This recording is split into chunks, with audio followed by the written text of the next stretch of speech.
Okay, ನಾವು ಕೆಲವೊಂದು ವಾರಗಳಿಂದ ಆ, ಕೆಲವೊಂದು ವಿಷಯಗಳ ಬಗ್ಗೆ ನಾವು ಕಲಿತಾ ಬಂದಿದ್ದೇವೆ. ಕ್ರಿಸ್ತನ ಬದಲಿಗೆ ಕ್ರಿಸ್ತ ವಿರೋಧಿಯು ಬರುತ್ತಾನೆ, ಆತನು ಈ ಜಗತ್ತಿನಲ್ಲಿ ಇದ್ದಾನೆ ಮತ್ತು ಪುನಃ ಬರ್ಲಿಕ್ಕಿದ್ದಾನೆ ಎಂಬುದರ ವಿಷಯ ಬಗ್ಗೆ ನಾವು ಕಲಿತಿದ್ದೇವೆ. ಅದರ ನಂತರ ಆ ಕ್ರಿಸ್ತ ವಿರೋಧಿಯ ಅಥವಾ ವಾಕ್ಯ ಹೇಳುವ ಪ್ರಕಾರ ಆ ಮೃಗದ ಅಂಕೆ, ಮೃಗದ ಗುರುತು, ಮೃಗದ ಪ್ರತಿ ಸ್ವರೂಪ ಎಂಬ ವಿಷಯಗಳನ್ನು ನಾವು ಹೋದ ವಾರ ಕಲಿತೆವು. ಅದೇ ರೀತಿಯಾಗಿ ಇವತ್ತು ನಾವು ಕಲಿಯುವಂತ ಭಾಗಕ್ಕೆ ಅದು ಸಹಾಯ ಮಾಡ್ಲಿಕ್ಕಿದೆ.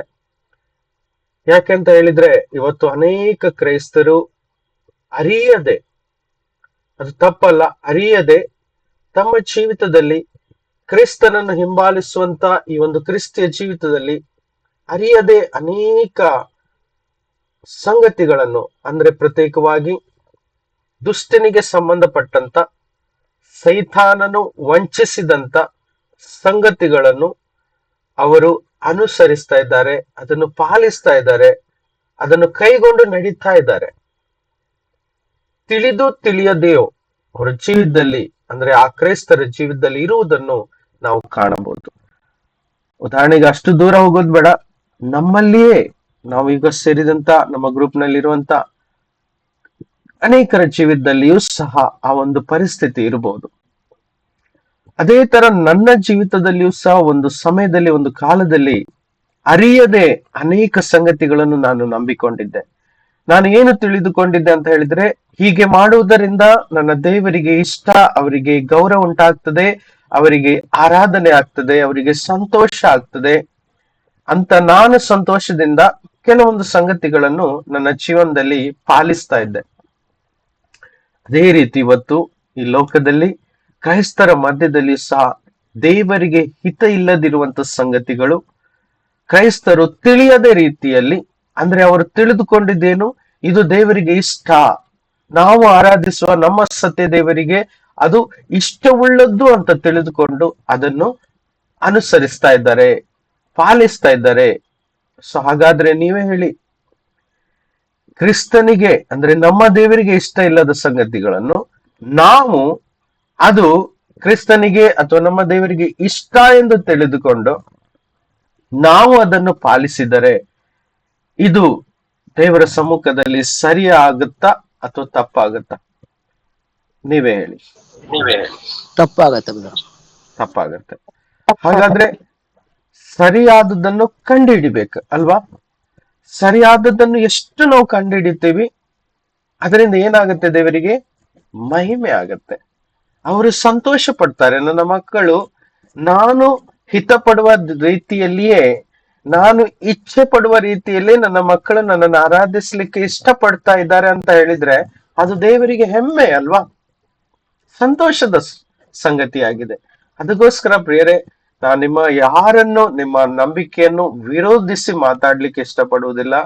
ಅನೇಕ ವಾರಗಳಿಂದ ನಾನು ಯಾವುದೇ ವಿಷಯಗಳನ್ನು ಕಲಿಸಿದ್ರೆ ಅದು ಕೇವಲ ನನ್ನ ವಿರೋಧ ದುಷ್ಟನಿಗಾಗಿದೆ ಅಥವಾ ಸೈತಾನನಿಗಾಗಿದೆ, ಆತನಿಗೆ ಸಂಬಂಧಪಟ್ಟ ಸಂಗತಿಗಳ ಮೇಲಾಗಿದೆ, ಹೊರತು ಯಾವುದೇ ಸಹೋದರ ಅಥವಾ ಸಹೋದರಿಯ ಅಥವಾ ವ್ಯಕ್ತಿಗಳ ವಿರುದ್ಧ ಅಲ್ಲವೇ ಅಲ್ಲ.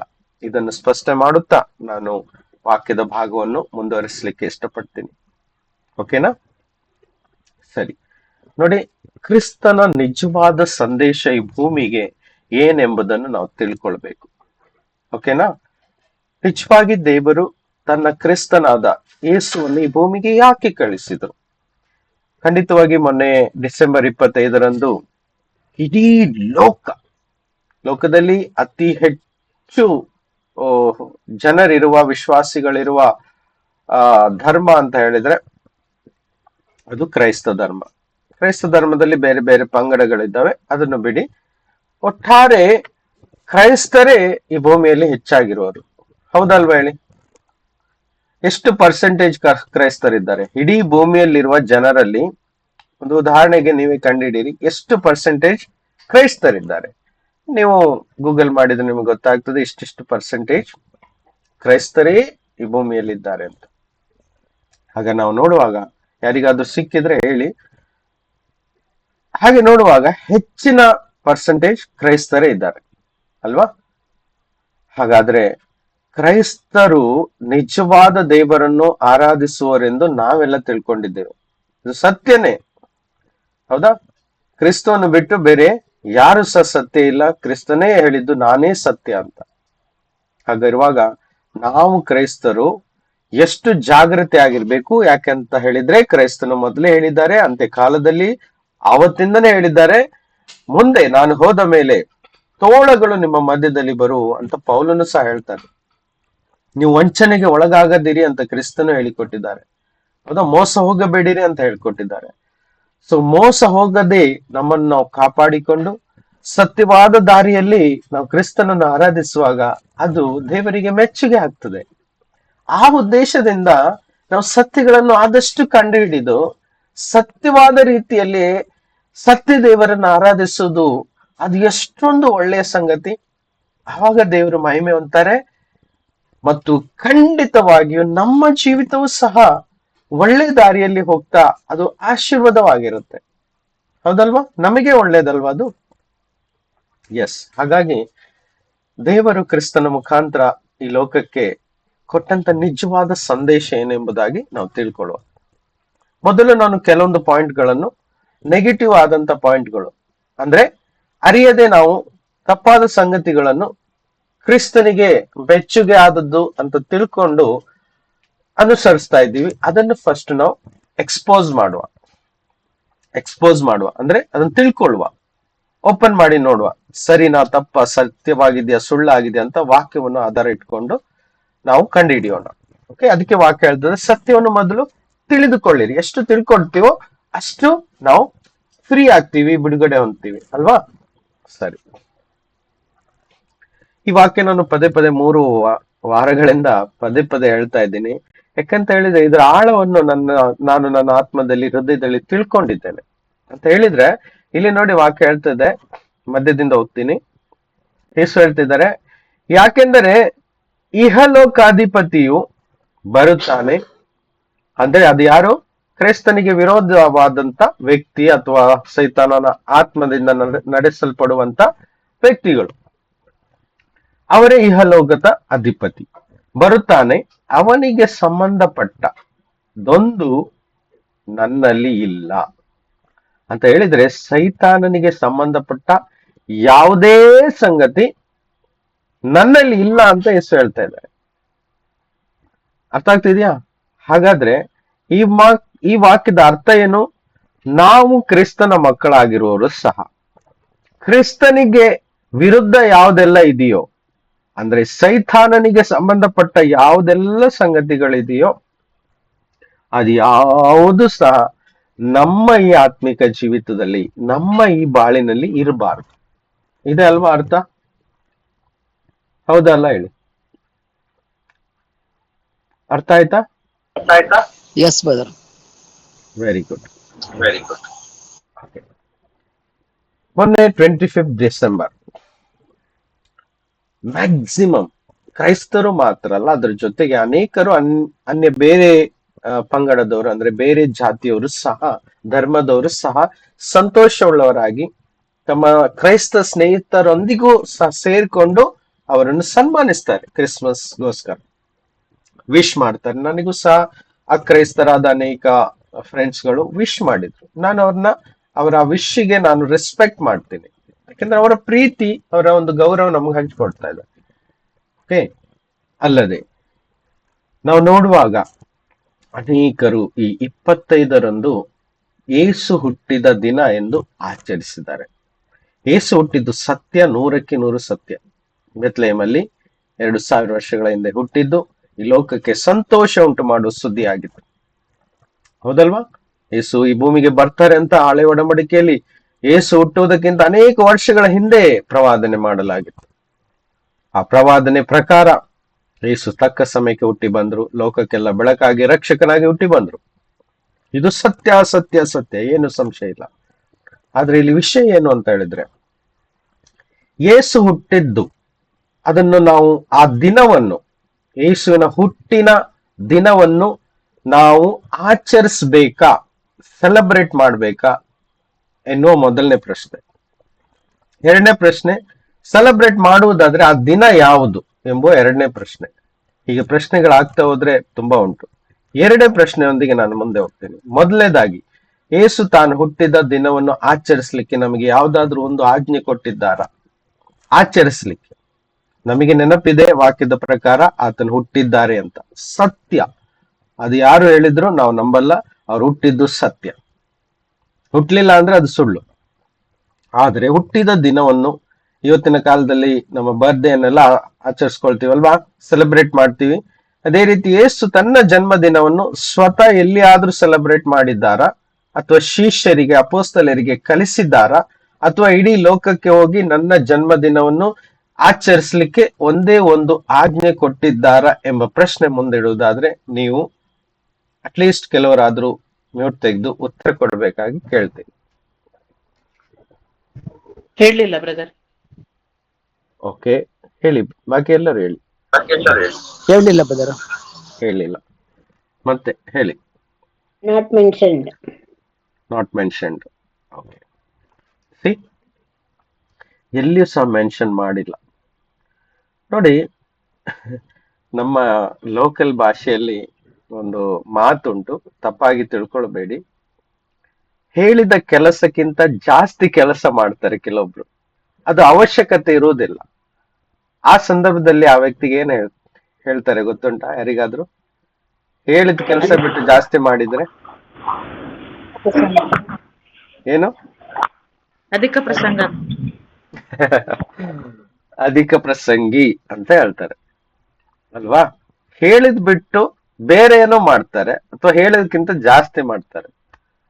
ಅದೇ ರೀತಿ ಆಯ್ತು ಅನೇಕ ಕ್ರೈಸ್ತರ ಅವಸ್ಥೆ. ತಪ್ಪಾಗಿ ತಿಳ್ಕೊಬೇಡಿ, ನಾನು ನಿಮ್ಗೆ ಅರ್ಥ ಆಗ್ಲಿಗೋಸ್ಕರ ಉದಾಹರಣೆಯನ್ನು ಎತ್ತಿ ಹಿಡಿದಿದ್ದು. ನಾವೆಲ್ಲರೂ ನೋಡಿ, ನಮ್ಮ ಉದ್ದೇಶ ಒಂದೇ, ದೇವ್ರನ್ನ ಮಹಿಮೆ ಪಡಿಸ್ಬೇಕು ಅಲ್ವಾ? ಬೇರೆ ಯಾವುದೇ ಉದ್ದೇಶ ಅಲ್ಲ.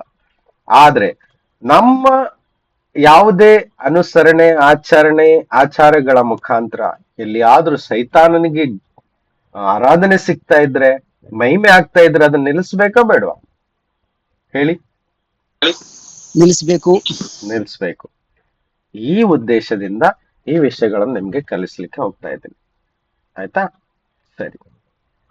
ಡಿಸೆಂಬರ್ 25ರಂದು ಯಾರ ಜನ್ಮ ದಿನವಾಗಿತ್ತು ಅನ್ನೋದನ್ನ ನೋಡುವ ಈ ಸಮಯದಲ್ಲಿ. ಬೈಬಲ್ ಪ್ರಕಾರ ಯೇಸುವಿನ ಜನ್ಮದಿನ ಯಾರಿಗೂ ಸಹ ಗೊತ್ತಿಲ್ಲ. ಆ ಡೇಟ್ ಅಥವಾ ದಿನ ಅಥವಾ ತಾರೀಕು ಎಲ್ಲಿಯೂ ಸಹ ಮೆನ್ಷನ್ ಮಾಡಿಲ್ಲ. ಒಂದು. ಎರಡನೇದು, ಎಲ್ಲಿಯೂ ಸಹ ಯೇಸು ಸ್ವಾಮಿ ತನ್ನ ಜನ್ಮ ದಿನವನ್ನು ಆಚರಿಸಲಿಲ್ಲ. ಮೂರನೇದು, ಯಾರಿಗೂ ಸಹ ಆಚರಿಸಲಿಕ್ಕೆ ಕಲಿಸ್ಲಿಲ್ಲ. ನಾಲ್ಕನೇದು, ಯಾವ ಅಪೊಸ್ತಲರು ಸಹ ನಮಗೆ ಬೈಬಲ್ ಅಲ್ಲಿ ಯೇಸುವಿನ ಜನ್ಮ ದಿನವನ್ನು ಆಚರಿಸಲಿಕ್ಕೆ ಹೇಳಲು ಸಹ ಇಲ್ಲ. ಹಾಗಾದ್ರೆ ಒಂದನೇ ಸೆಂಚುರಿಯಲ್ಲಿ ಅಂದ್ರೆ ಮೊದಲು ಯೇಸು ಬಂದು ಪುನರುತ್ಥಾನ ಹೊಂದಿ ಹೋದ ನಂತರ ಸುಮಾರು 40-50 ವರ್ಷದ ಇತಿಹಾಸ ಬೈಬಲ್ ಅಲ್ಲಿ ಉಂಟು. ಕೊನೆಯದಾಗಿ 95ನೇ ಇಸ್ವಿಯಲ್ಲಿ ಯೋಹಾನನು ಪ್ರಕಟಣೆ ಪುಸ್ತಕ ಬರೆದದ್ದು. ಯೇಸು ಹುಟ್ಟಿದ್ದು 33ನೇ ವರ್ಷದ ಆ ಒಂದು ಅವಧಿಯಲ್ಲಿ, ಹೌದಾ? 27ನೇ ಇಸ್ವಿಯಿಂದ 33ನೇ ಇಸ್ವಿಯವರೆಗೆ ಯೇಸು ಹುಟ್ಟಿ ಅಲ್ಲಿ ಸೇವೆ ಮಾಡ್ತಾ ಯೇಸು ಹುಟ್ಟಿದ್ದು ಕ್ರಿಸ್ತ ಪೂರ್ವ 3 ಅಥವಾ 4 ಅಂತ ಹೇಳ್ತಾರೆ. ಯೇಸು ಕ್ರೂಶೆ ಮೇಲೆ ಮರಣ ಹೊಂದಿದ್ದು ಕ್ರಿಸ್ತ ಶಕ 30 ಅಥವಾ 33ರೊಳಗೆ, ಆ ಒಂದು ಅವಧಿ ಎಲ್ಲ ಹೇಳ್ತಾರೆ. ಓಕೆ, ಈ ಒಂದು ಗ್ಯಾಪ್ ಅಲ್ಲಿ ಯೇಸು ಸ್ವಾಮಿಯ ಒಂದು ಚರಿತ್ರೆ ಇದೆ. ಅದ ನಂತರ ಕ್ರಿಸ್ತ ಶಕ 33ನೇ ಇಸ್ವಿಯ ನಂತರ ಸುಮಾರು 50 ಅಥವಾ 40 ವರ್ಷಗಳ ಅವಧಿ ಪೌಲನ ಸೇವೆ ಮತ್ತು ಅಪೊಸ್ತಲರ ಸೇವೆಯ ಭಾಗಗಳನ್ನು ನಾವು ವಾಕ್ಯದಲ್ಲಿ ನೋಡ್ತೀವಿ. ಎಲ್ಲಿಯೂ ಸಹ ಯೇಸುವಿನ ಜನ್ಮ ದಿನವನ್ನು ಆಚರಿಸಲೇ ಇಲ್ಲ. ಅದಷ್ಟು ಇಂಪಾರ್ಟೆಂಟ್ ದೇವರಿಗೆ ಇದ್ದಿದ್ದಿದ್ರೆ, ದೇವರಿಗೆ ಮಹಿಮೆ ಆಗುವಂತ ಸಂಗತಿ ಆಗಿದ್ದಿದ್ರೆ ಅದು ನಮ್ಗೆ ತೋರ್ಸ್ಕೊಡ್ತಾ ಇದ್ರು ದೇವ್ರು. ಒಂದೇ ಒಂದು ವಾಕ್ಯ ಇಲ್ಲ. ಆಶ್ಚರ್ಯ ಹುಟ್ಟಲೇಬೇಕಲ್ವಾ? ನೋಡಿ, ಲೋಕ ಏನ್ ಮಾಡ್ತಿದ್ದೋ ನಮಗ್ ಬೇಡ. ನಮಗ್ ದೇವ್ರ ವಾಕ್ಯ ಏನ್ ಕಲಿಸ್ತದೋ ಅಷ್ಟು ಸಾಕು. ಅದರಲ್ಲೇ ಇದ್ದಿದ್ದನ್ನ ನಾವು ಇದುವರೆಗೂ ಪೂರ್ಣವಾಗಿ ಪಾಲಿಸ್ಲಿಕ್ಕೆ ಆಗದೆ ದಿನಾಲು ಒದ್ದಾಡ್ತಾ ಇದ್ದೇವೆ, ಶೋಧನೆಗೆ ಒಳಪಟ್ಟು ಪುನಃ ಬೀಳ್ತಾ ಇದ್ದೇವೆ, ಹೌದಲ್ವಾ? ಅದನ್ನ ಬಿಟ್ಕೊಂಡು ದಿನಾಲು ನಾವು ಮಾಡ್ಬೇಕಾದಂತ ವಾಕ್ಯಗಳನ್ನು ಅನುಸರಿಸ್ಲಿಕ್ಕೆ ಆಗದೆ ಇರೋ ವಾಕ್ಯಗಳನ್ನು ಅನುಸರಿಸೋದು ಬಿಟ್ಕೊಂಡು ಕ್ರಿಸ್ಮಸ್ ಎಂಬ ಹೆಸರಿನಲ್ಲಿ ಡಿಸೆಂಬರ್ 25ಕ್ಕೆ ಫುಲ್ ಜಾಗೃತಗೊಳ್ತಾರೆ. ಎಲ್ಲರೂ ಡೆಕೋರೇಷನ್ ಮಾಡ್ಲಿಕ್ಕೆ ಸ್ಟಾರ್ಟ್ ಆಗ್ತಾರೆ. ಒಂದು ಫೋಕಸ್ ಮಾಡ್ತಾರೆ ಆಲೋಚನೆಯಲ್ಲಿ. ಅದೇ ಈ ದಿನದಲ್ಲಿ ನಾವು ಆಚರಿಸ್ಬೇಕು, ಚರ್ಚಿಗೆ ಹೋಗ್ಬೇಕು, ಪೂಜೆ ಮಾಡ್ಬೇಕು, ಪ್ರಾರ್ಥನೆ ಮಾಡ್ಬೇಕು, ಗೆಟ್ ಟುಗೆದರ್ ಮಾಡ್ಬೇಕು, ಫುಡ್ ಮಾಡ್ಬೇಕು, ಏನೆಲ್ಲ ವಿಷಯಗಳು ತಲೆಯಲ್ಲಿ ಓಡ್ತಾ ಇರ್ತವೆ. ಆದ್ರೆ ನಿನ್ನ ನೆರೆಯವನನ್ನು ನಿನ್ನಂತೆ ಪ್ರೀತಿಸು ಎಂಬ ವಾಕ್ಯ ಮರ್ತಿರ್ತಾರೆ. ಅವತ್ತು ಯಾರೋ ಬಂದು ಏನೋ ಒಂದು ಸಹಾಯ ಕೇಳಿದಾಗ ಅಯ್ಯೋ ಹೋಗಪ್ಪ ನನಗೆ ಟೈಮ್ ಇಲ್ಲ, ಕ್ರಿಸ್ಮಸ್ ಇದೆ ಅಂತ. ಇದನ್ನೆಲ್ಲ ಮನದಲ್ಲಿ ಇಟ್ಕೊಂಡು ಇದನ್ನ ನಾವು ತಿಳ್ಕೊಳ್ಳೋ ಅವಶ್ಯಕತೆ ಇದೆ ಎಂದು ನಾನು ಅನ್ಕೊಳ್ತೀನಿ. ನೀವು ಸಹ ಅನ್ಕೊಳ್ತೀರಿ ಅಂತ ನಾನು ನಂಬ್ತೀನಿ. ಮುಂದೆ ಹೋಗುವ. ಡಿಸೆಂಬರ್ 25ರಂದು ಯೇಸು ಹುಟ್ಟಿದ್ದು ಯಾವ ರೆಕಾರ್ಡ್ ಬೈಬಲ್ ಅಲ್ಲಿ ಇಲ್ಲದೆ ಇರುವುದರಿಂದ, ಹಾಗಾದ್ರೆ ಈ ದಿನದಲ್ಲಿ ಯಾರು ಹುಟ್ಟಿದ್ದು ಅಂತ ನಾವು ನೋಡೋದಾದ್ರೆ ನಮಗೆ ವರ್ಲ್ಡ್ ಹಿಸ್ಟ್ರಿಯಲ್ಲಿ, ಇತಿಹಾಸದಲ್ಲಿ ಪ್ರೂಫ್ ಇದೆ. ಈ ಪ್ರೂಫ್ ತೋರ್ಸೋಕ್ಕಿಂತ ಮುಂಚೆ ಒಂದು ವಿಷಯ ಕೇಳ್ತೀನಿ, ನಿಮ್ಮಲ್ಲಿ ಯಾರಿಗಾದ್ರೂ ಗೊತ್ತಿದೆಯಾ ನೋಡುವ. ಕ್ರಿಸ್ಮಸ್ ಹಬ್ಬಕ್ಕೆ ಇನ್ನೊಂದು ಹೆಸರನ್ನು ನಮ್ಮ ಈ ಕೊಂಕಣಿಯವರು ಅನೇಕ ವರ್ಷಗಳ ಹಿಂದೆ ನಮ್ಮ ಅಜ್ಜಿ ಅಜ್ಜ ಎಲ್ಲ ಹೇಳ್ತಾ ಇದ್ರು, ನತಾಲಿ ಫೀಸ್ಟ್ ಅಂತ. ಕೇಳಿದ್ದೀರಾ? ಫೀಸ್ಟ್ ಆಫ್ ನತಾಲಿ ಸಹ ಹೇಳ್ತಾರೆ ಕ್ರಿಸ್ಮಸ್ ಹಬ್ಬಕ್ಕೆ. ಎಷ್ಟು ಜನ ಕೇಳಿದ್ರಿ ನಿಮ್ಮ ಮಧ್ಯದಲ್ಲಿ? ಕೇಳಿದ್ದೇವೆ ಬ್ರದರ್. ಕೇಳಿದ್ದೀರಾ? ಈ ಕೊಂಕಣಿ ಕ್ಯಾಥಲಿಕ್ಸ್ ಹತ್ರ ಅವ್ರ ಮನೆಗೆ ಹೋಗಿ ಕೇಳಿ, ಅವ್ರು ಕ್ಲೀನ್ ಆಗಿ ಹೇಳ್ತಾರೆ, ಹೌದು ನತಾಲಿ ಫೆಸ್ಟ್ ಅಂತಾರೆ ಕೊಂಕಣಿಯವರು. ನತಾಲಿ. ನಮ್ಮ ತಾಯಿ ಹತ್ರ ಕೇಳಿದಾಗ ಅವರು ಹೇಳಿದ್ರು, ಹೌದು ನತಾಲಿ ಫೆಸ್ಟ್. ನಾನು ಚಿಕ್ಕ ಹುಡುಗನಿದ್ದಾಗ ನಾವು ಸಹ ಹೇಳ್ತಾ ಇದ್ವಿ ನತಾಲಿ ಫೆಸ್ಟ್ ಅಂತ. ನತಾಲಿ ಅನ್ನೋ ಶಬ್ದ ಲ್ಯಾಟಿನ್ ಶಬ್ದ, ಆಯ್ತಾ. 1965 ಇಸ್ವಿಯವರೆಗೆ ಇಡೀ ಲೋಕದಲ್ಲಿ ಪ್ರತಿ ಕ್ಯಾಥಲಿಕ್ ಚರ್ಚ್ ಅಲ್ಲಿ ಲ್ಯಾಟಿನಲ್ಲೇ ಪೂಜೆ ಆಗ್ತಿತ್ತು. ಅರ್ಥ ಆಗ್ತಿದ್ಯಾ? ಓಕೆ. ನತಾಲಿ ಎಂಬುದು ಏನು ಎಂಬುದನ್ನು ನೋಡುವ. ನತಾಲಿ ಫೆಸ್ಟ್ ಅಂದ್ರೆ ನತಾಲಿಯ ಹಬ್ಬ ಅಂತ ಇವತ್ತು ಸಹ ಹೇಳ್ತಾರೆ. ಹಾಗಾದ್ರೆ ನತಾಲಿ ಅನ್ನೋದು ಇಲ್ಲಿ ನೋಡಿ, ವಿಕಿಪೀಡಿಯಾ ಡೀಟೇಲ್ಸ್ ಅನ್ನು ನಾನು ಇಲ್ಲಿ ಇಟ್ಟಿದ್ದೇನೆ. ಫೆಸ್ಟಿವಲ್ ಆಫ್ ಡಯಸ್ ನತಾಲಿಸ್ ಸೋಲಿಸ್ ಇನ್ವಿಕ್ಟಿ ಎನ್ನುವುದು ನೋಡಿ, ಚಕ್ರವರ್ತಿ ಅರೋಲಿಯನ್ ಇನ್ಸ್ಟಿಟ್ಯೂಟ್ ಆತನ ಸಮಯದಲ್ಲಿ 274ನೇ ಇಸ್ವಿಯಲ್ಲಿ ಈ ನತಾಲಿಯ ಹುಟ್ಟು ಹಬ್ಬದ ಒಂದು ಸೆಲೆಬ್ರೇಷನ್ ಆಚರಣೆಯನ್ನು ಡಿಸೆಂಬರ್ 25ರಲ್ಲಿ ಆಘೋಷಿಸಲಾಯಿತು. ಅಂದ್ರೆ ಡಿಸೆಂಬರ್ 25ಕ್ಕೆ ನತಾಲಿ ಸೋಲಿಸ್ ಇನ್ವಿಕ್ಟಿ ಎಂಬ ಒಂದು ದೇವತೆ, ಗೊತ್ತಾಗ್ತಿದ್ಯಾ, ಗಾಡೆಸ್. ಡಯಸ್ ಅಂತ ಹೇಳಿದ್ರೆ ಅವರ ದೇವರುಗಳಾಗಿದ್ರು, ಅನ್ಯ ದೇವತೆಗಳು, ಅನ್ಯ ದೇವರುಗಳು. ಅದರಲ್ಲಿ ನತಾಲಿ ಸೋಲಿಸ್ ಇನ್ವಿಕ್ಟಿ ಎಂಬ ಒಂದು ಅವರ ಅನ್ಯ ದೇವರ ಹೆಸರಾಗಿತ್ತು. ಆ ಅನ್ಯ ದೇವರ ಹುಟ್ಟು ಹಬ್ಬ 25 ಡಿಸೆಂಬರ್ ಅಂದು ಆಗಿತ್ತು. ಅರ್ಥ ಆಗ್ತಿದ್ಯಾ? ಅದು ವಿಂಟರ್ ಸಮಯದಲ್ಲಿ, ಅಂದ್ರೆ ಡಿಸೆಂಬರ್ ಸಮಯದಲ್ಲಿ ಆಗಿತ್ತು. ಅರ್ಥ ಆಗ್ತಿದ್ಯಾ? ಅದು ಇನ್ನೊಂದು ಅದರ ಹೆಸರು ಇಲ್ಲಿ ನೋಡಿ, 2nd century AD had marked 25 December as the birthday of the sun. ಅರ್ಥ ಆಗ್ತಾ ಇದೆಯಾ? ಅದು ಸೂರ್ಯ ದೇವತೆ ಆಗಿತ್ತು. ಅದು ಯಾವ ದೇವರಾಗಿತ್ತು ಅವರಿಗೆ? ಸೂರ್ಯ ದೇವರು. ಆಕ್ಚುಲಿ ಇದರ ಹಿಸ್ಟ್ರಿ ಇನ್ನೂ ಸಹ ಆಳದಲ್ಲಿದೆ. ಇದು ಉಟ್ಕೊಂಡಿದ್ದು ಈಜಿಪ್ಟ್ ಅಲ್ಲಿ, ಆಯ್ತಾ.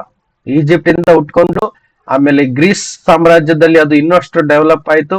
ಅದರ ನಂತರ ರೋಮ್ ಸಾಮ್ರಾಜ್ಯದಲ್ಲಿ ಅದು ನತಾಲಿ ಎಂಬ ದೇವರನ್ನು ಅವರು ಆರಾಧಿಸ್ತಿದ್ರು. ಆ ನತಾಲಿ ದೇವತೆಯ ಹುಟ್ಟು ಹಬ್ಬ ಡಿಸೆಂಬರ್ 25ಕ್ಕಿತ್ತು. ಅವತ್ತು ಆ ಸೆಲೆಬ್ರೇಟ್ ಮಾಡ್ತಾ ಇದ್ರು 275ರಲ್ಲಿ. ಆನಂತರ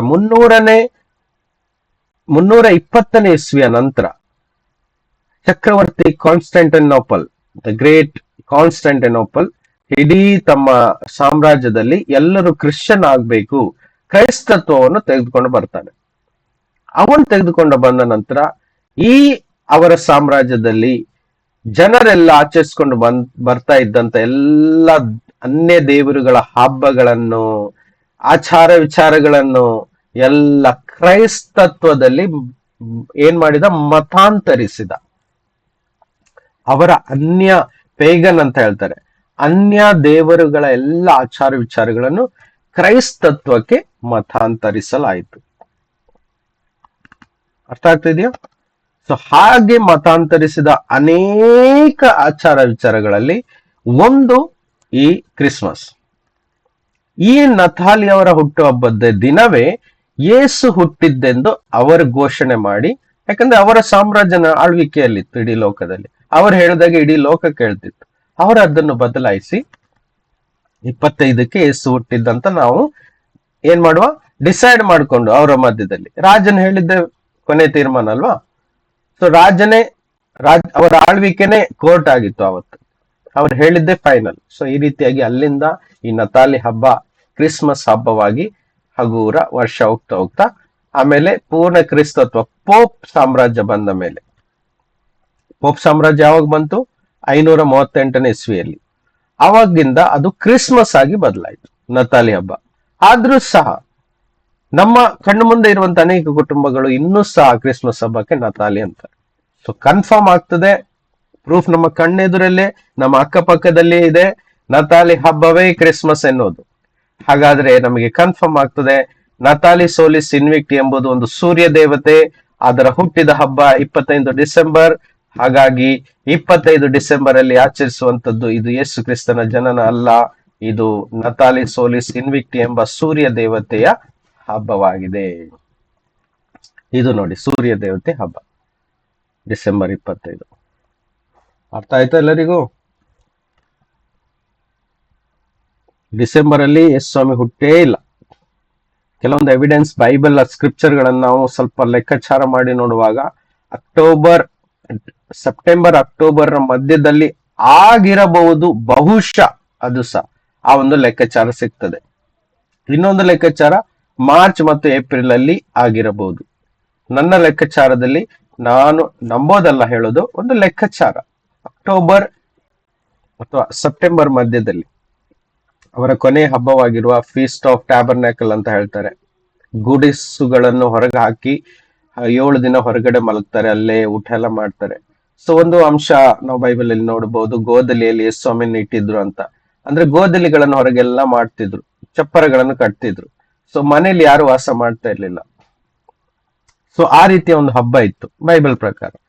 ಸೊ ಅಂತ ಸಂದರ್ಭದಲ್ಲಿ ಯೇಸು ಹುಟ್ಟಿರಬಹುದು ಎನ್ನುವ ಒಂದು ಅನ್ವೇಷಣೆ ಇದೆ. ಆದ್ರೆ 25 ಡಿಸೆಂಬರ್ ಇದು ಸೋಲ್ ಇನ್ವಿಕ್ಟಿ ನತಾಲಿಯಸ್ ಅವರ ಹುಟ್ಟುಹಬ್ಬವೇ ಆಗಿದೆ. ಇವತ್ತು ಸಹ ಆತನ ಹೆಸರಲ್ಲಿಯೇ ಇಂಡೈರೆಕ್ಟ್ ಆಗಿ ಕ್ರೈಸ್ತನನ್ನು ಇಟ್ಟುಕೊಂಡು ಕ್ರಿಸ್ಮಸ್ ಹಬ್ಬ ಇಡೀ ವರ್ಲ್ಡ್ ವೈಡ್ ಆಚರಿಸಲಾಗ್ತಾ ಇದೆ. ಅದಕ್ಕೋಸ್ಕರ ಆಚರಿಸದಷ್ಟೇ ಅಲ್ಲ, ಅದರ ಹಿಂದೆ ಮಾಡುವಂತ ಎಲ್ಲ ಆಕ್ಟಿವಿಟೀಸ್ಗಳು, ಕ್ರಿಸ್ಮಸ್ ಟ್ರೀ, ಸ್ಟಾರು, ಹೌದಾ, ಮತ್ತೆ ಡೆಕೋರೇಷನ್ಸ್, ಹೌದಾ, ಮತ್ತೆ ಕೇಕ್ ಗಳನ್ನು ಮಾಡುವುದು, ಇದೆಲ್ಲ ಅವರು ಮಾಡ್ತಾ ಇದ್ರು ರೋಮ್ ಸಾಮ್ರಾಜ್ಯದಲ್ಲಿ. ಅನ್ಯ ದೇವತೆ ಆಗಿರುವ ಸೋಲ್ ಇನ್ವಿಕ್ಟಿಸ್ಗೋಸ್ಕರ, ಆ ಸೂರ್ಯ ದೇವತೆಗೋಸ್ಕರ ಅರ್ಪಿಸ್ತಿದ್ರು. ಅದನ್ನೇ ಇವತ್ತು ಕ್ರೈಸ್ತರು ಕ್ರಿಸ್ತನಿಗೋಸ್ಕರ ಮಾಡ್ತಾ ಇದ್ದಾರೆ. ಎಷ್ಟು ಜನರಿಗೆ ಅರ್ಥ ಆಗ್ತಾ ಇದೆ? ಯೇಸು ನಮ್ಮ ತಂದೆ. ನಾವು ಬೇರೆ ಯಾರ್ದೋ ತಂದೆಯ ಹುಟ್ಟಿದ ದಿನದಲ್ಲಿ ನಮ್ಮ ತಂದೆಯ ಹುಟ್ಟಿದ ಹಬ್ಬ ಆಚರಿಸಿದ್ರೆ ಹೇಗೆ ಅನ್ಸುತ್ತೆ ಹೇಳಿ? ಅದೇ ರೀತಿ ಆಯ್ತು. ಯೇಸುವಿನ ಹುಟ್ಟಿದ ದಿನ ನಾವು ಯಾರಿಗೂ ಗೊತ್ತಿಲ್ಲ. ಹಾಗಿರುವಾಗ ಬೇರೆ ಯಾರ್ದೋ ಅನ್ಯ ದೇವತೆಯ ಸೂರ್ಯ ದೇವತೆಯ ದಿನದಲ್ಲಿ ನಮ್ಮ ಯೇಸುವಿನ ಹುಟ್ಟ ಹಬ್ಬವನ್ನು ಆಚರಿಸ್ತಿದ್ದಾರೆ. ಹ್ಯಾಪಿ ಕ್ರಿಸ್ಮಸ್, ಹ್ಯಾಪಿ ಕ್ರಿಸ್ಮಸ್ ಅಂತ. ಇನ್ನೊಂದು ಮಾತು ಹೇಳ್ತೀನಿ, ಕ್ರಿಸ್ಮಸ್ ಅನ್ನುವ ಶಬ್ದದ ಅರ್ಥ ಏನು? ಇವತ್ತು ಎಲ್ಲಾ ಕ್ಯಾಥಲಿಕ್ ಚರ್ಚ್ ಅಲ್ಲಿ ಸಂಡೇ ಮಾಸ್ ಆಗ್ತದೆ. ಮಾಸ್ ಅಂತ ಹೇಳಿದ್ರೆ ಬಲಿ ಪೂಜೆ ಅಂತಾರೆ ಕನ್ನಡದಲ್ಲಿ, ಬಲಿ ಪೂಜೆ. ಅವರು ಅದನ್ನ ಬಲಿಯಾಗಿ ಅರ್ಪಿಸ್ತಾರೆ ದೇವರಿಗೆ. ಏನು, ರೊಟ್ಟಿಗಳನ್ನು ಎತ್ತಿ, ಪಾನಪಾತ್ರೆಯನ್ನು ಎತ್ತಿ ಬಲಿ ಅರ್ಪಿಸ್ತಾರೆ ದೇವರಿಗೆ. ಬಲಿ ಅನ್ನೋದು ಇಲ್ಲ. ಒಂದೇ ಸಲ ಯೇಸು ಸ್ವಾಮಿ ಕ್ರೂಜೆ ಮೇಲೆ ಎಲ್ಲರ ಪಾಪಗಳಿಗೋಸ್ಕರ ಬಲಿ ಅರ್ಪಿಸಿದ್ರು, ತನ್ನ ಪ್ರಾಣವನ್ನೇ ಕೊಟ್ರು. ಪುನಃ ಬಲಿ ಅರ್ಪಿಸುವ ಒಂದು ಪದ್ಧತಿ, ಯಾಜಕ ಸೇವೆ ನಮಗೆ ಇಲ್ಲ.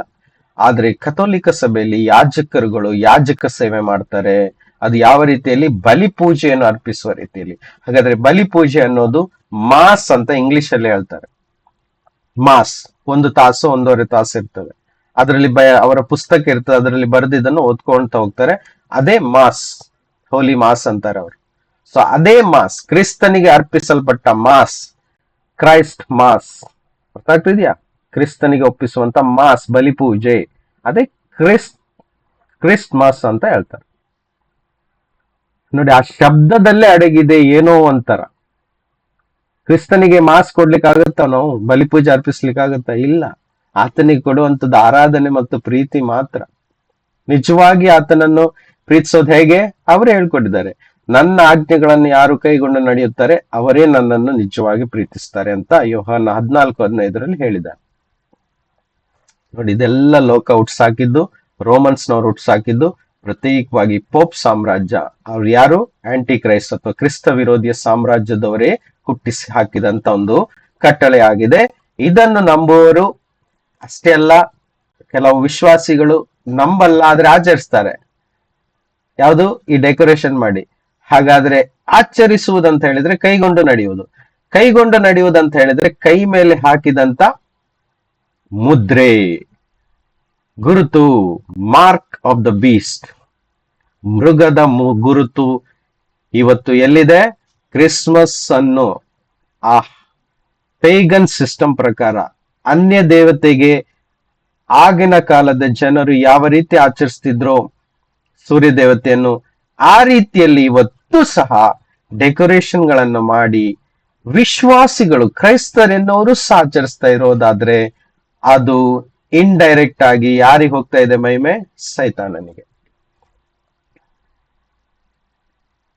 ಅರ್ಥ ಆಗ್ತಿದೆಯಾ? ನೋಡಿ, 25 ದಿನಕ್ಕೆ ನಾವು ಕ್ರಿಸ್ಮಸ್ ಹಬ್ಬ ಆಚರಿಸೋದ್ರಲ್ಲಿ ಏನು ತಪ್ಪಿಲ್ಲ.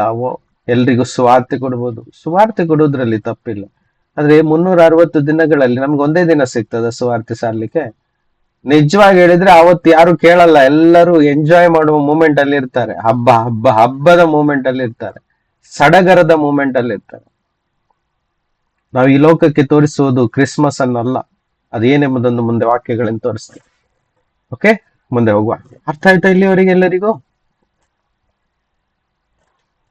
ಅರ್ಥ ಆಯ್ತಾ? ಹೌದು ಬ್ರದರ್. ಹೌದು ಬ್ರದರ್. ನೋಡಿ, ಇದೆಲ್ಲ ಸತ್ಯದ ಅನ್ವೇಷಣೆ. ಇದನ್ನೆಲ್ಲ ಮಾಡಿಕೊಂಡು ನಾವು ತಿಳಿಬೇಕು ಸತ್ಯ ಏನೆಂಬುದನ್ನು. ವಾಕ್ಯ ನೋಡಿ, ಗಲಾತಿ 4:10 ಹೇಳ್ತದೆ, ನೀವು ಆಯಾ ದಿನಗಳನ್ನು, ಮಾಸಗಳನ್ನು, ಉತ್ಸವ ಕಾಲಗಳನ್ನು, ಸಂವತ್ಸರಗಳನ್ನು ನಿಷ್ಠೆಯಿಂದ ಆಚರಿಸ್ತೀರಿ. ಇವತ್ತು ಆಚರಿಸ್ತಾ ಇದ್ದಾರ ನಿಷ್ಠೆಯಿಂದ? ಕ್ರಿಸ್ಮಸ್, ನ್ಯೂ ಇಯರ್, ಈಸ್ಟರ್, ಇನ್ನೇನೆಲ್ಲ ಆಚರಿಸ್ತಾರೆ.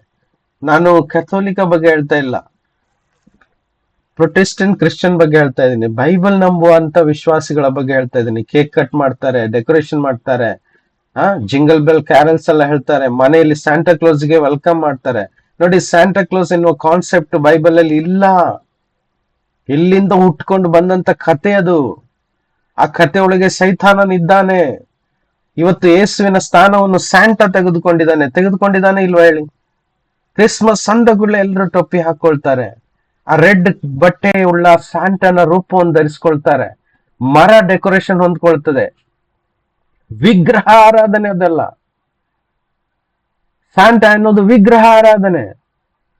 ಇಮೇಜ್ ಆಫ್ ದ ಬೀಸ್ಟ್ ಹುಟ್ಸಾಕಿದ್ಯಾರು? ಪೋಪ್ ಸಿಸ್ಟಮ್ ಅವರು. ಪೋಪ್ನ ಮುದ್ರೆ ಅದು, ವ್ಯಾಟಿಕನ್ನ ಮುದ್ರೆ ಅದು.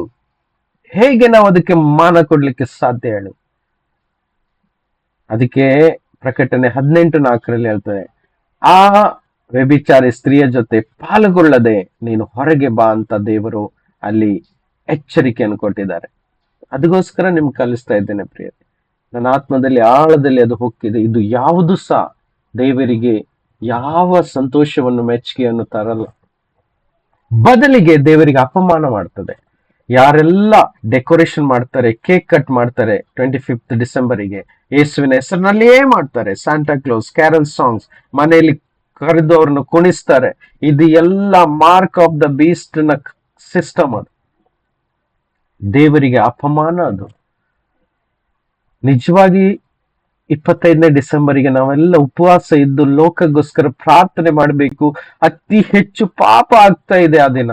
ಎಲ್ರು ಕುಡಿದು ತಿಂದು ಎಂಜಾಯ್ ಮಾಡುವಂತ ದಿನ ಅದು. ಹೌದಲ್ವಾ ಹೇಳಿ? ಎಷ್ಟು ಯೂತ್ಗಳು ಪಾಪ ಮಾಡ್ತಾರೆ ಆ ದಿನ ಗೊತ್ತುಂಟು? ಯಾಕಂದ್ರೆ ಫ್ರೀಡಮ್ ಸಿಗ್ತದೆ ಹಬ್ಬದ ವಿಷಯದಲ್ಲಿ. ತಿನ್ನೋದು ಕುಡಿಯೋದೇ ಆಗಿದೆ 25 ಡಿಸೆಂಬರ್. ಹೌದಲ್ಲ ಅಂತ ಹೇಳಿ ವಿಶ್ವಾಸಿಗಳು ಸಹ ಒಳ್ಳೇದು ಅಡಿಗೆ ಎಲ್ಲ ಮಾಡ್ಕೊಂಡು ಎಂಜಾಯ್ ಮಾಡ್ತಾರೆ. ನಿಮ್ಗೆ ಗೊತ್ತುಂಟ, ರೋಮಲ್ಲಿ ಇದೇ ಮಾಡ್ತಿದ್ರು, ಎಂಜಾಯ್ ಮಾಡ್ತಿದ್ರು. ಸಮಾರಂಭಗಳು, ಫಂಕ್ಷನ್ಸ್ಗಳು, ಮನೋರಂಜನೆ ಕಾರ್ಯಕ್ರಮಗಳನ್ನು 25 ಡಿಸೆಂಬರ್ಗೆ ಮಾಡ್ತಾ ಇದ್ರು. ಇದು ಯಾವ್ದು ದೇವರನ್ನ ಮಹಿಮೆ ಪಡಿಸಲ್ಲ. ಎಲ್ಲದಕ್ಕೂ ಲೆಕ್ಕ ಕೊಡ್ಲಿಕ್ಕಿದೆ. ಎಲ್ಲರಿಗೂ ಲೆಕ್ಕ ಕೊಡ್ಲಿಕ್ಕೆ ಉಂಟು ಒಂದು ದಿನ. ಈ ವಾಕ್ಯವನ್ನು ಓದಿ.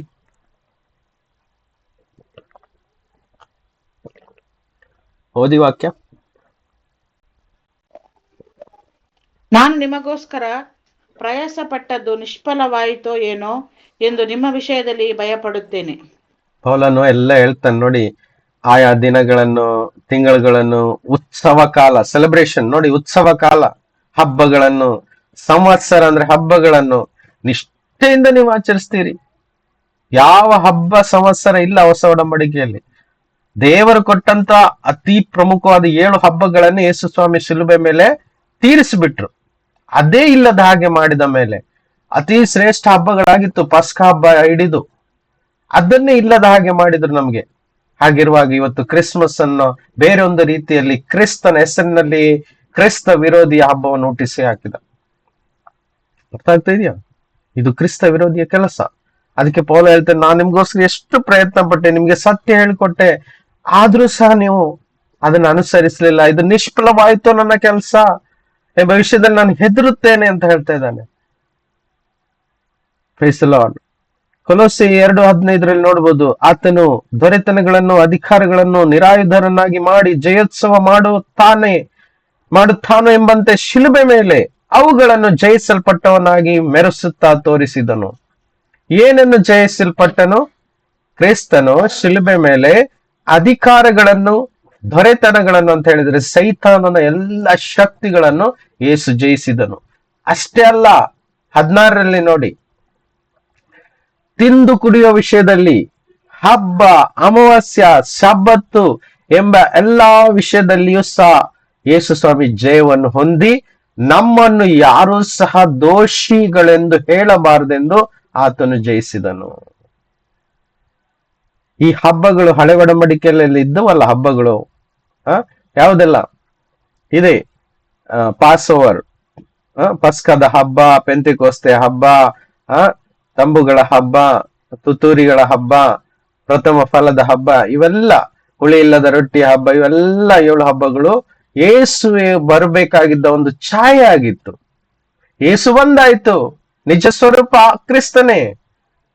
ಇನ್ನು ಮೇಲೆ ಯಾವ ಹಬ್ಬ ಇಲ್ಲ ನಮ್ಗೆ, ಯೇಸುವೆ ನಮ್ಗೆ ದಿನಾಲು ಹಬ್ಬ. ಯೇಸುವನ್ನು ನೆನೆಸಿಕೊಂಡಾಡುವುದೇ ನಮಗೆ ಹಬ್ಬ. ಅದಕ್ಕೆ ಹೇಳ್ತಾ ಇದ್ದಾನೆ 16 ತಿನ್ನೋ ಕುಡಿಯೋ ವಿಷಯದಲ್ಲಿ ನೋಡಿ. ಹಳೆ ಒಡಂಬಡಿಕೆಯಲ್ಲಿ ತುಂಬಾ ಕಟ್ಟುನಿಟ್ಟಿತ್ತು ತಿನ್ನೋದ್ರ ಬಗ್ಗೆ. ಎಲ್ಲಾ ಮಾಂಸಗಳನ್ನು ಸೇವಿಸ್ಲಿಕ್ಕೆ ಆಗ್ತಾ ಇರ್ಲಿಲ್ಲ, ಎಲ್ಲಾ ರೀತಿಯ ಮೀನುಗಳನ್ನು ನಾವು ತಿನ್ಲಿಕ್ಕೆ ಆಗ್ತಾ ಇಲ್ಲ. ತಿಂದರೆ ಏನು? ತಿಂದರೆ ಅವನು ದೋಷಿ, ಅವನಿಗೆ ಶಿಕ್ಷೆ, ನಿತ್ಯ ಶಿಕ್ಷೆ ಆಗ್ತಿತ್ತು, ದಂಡನೆಗೆ ಒಳಪಡ್ತಿದ್ದ ಅವನು.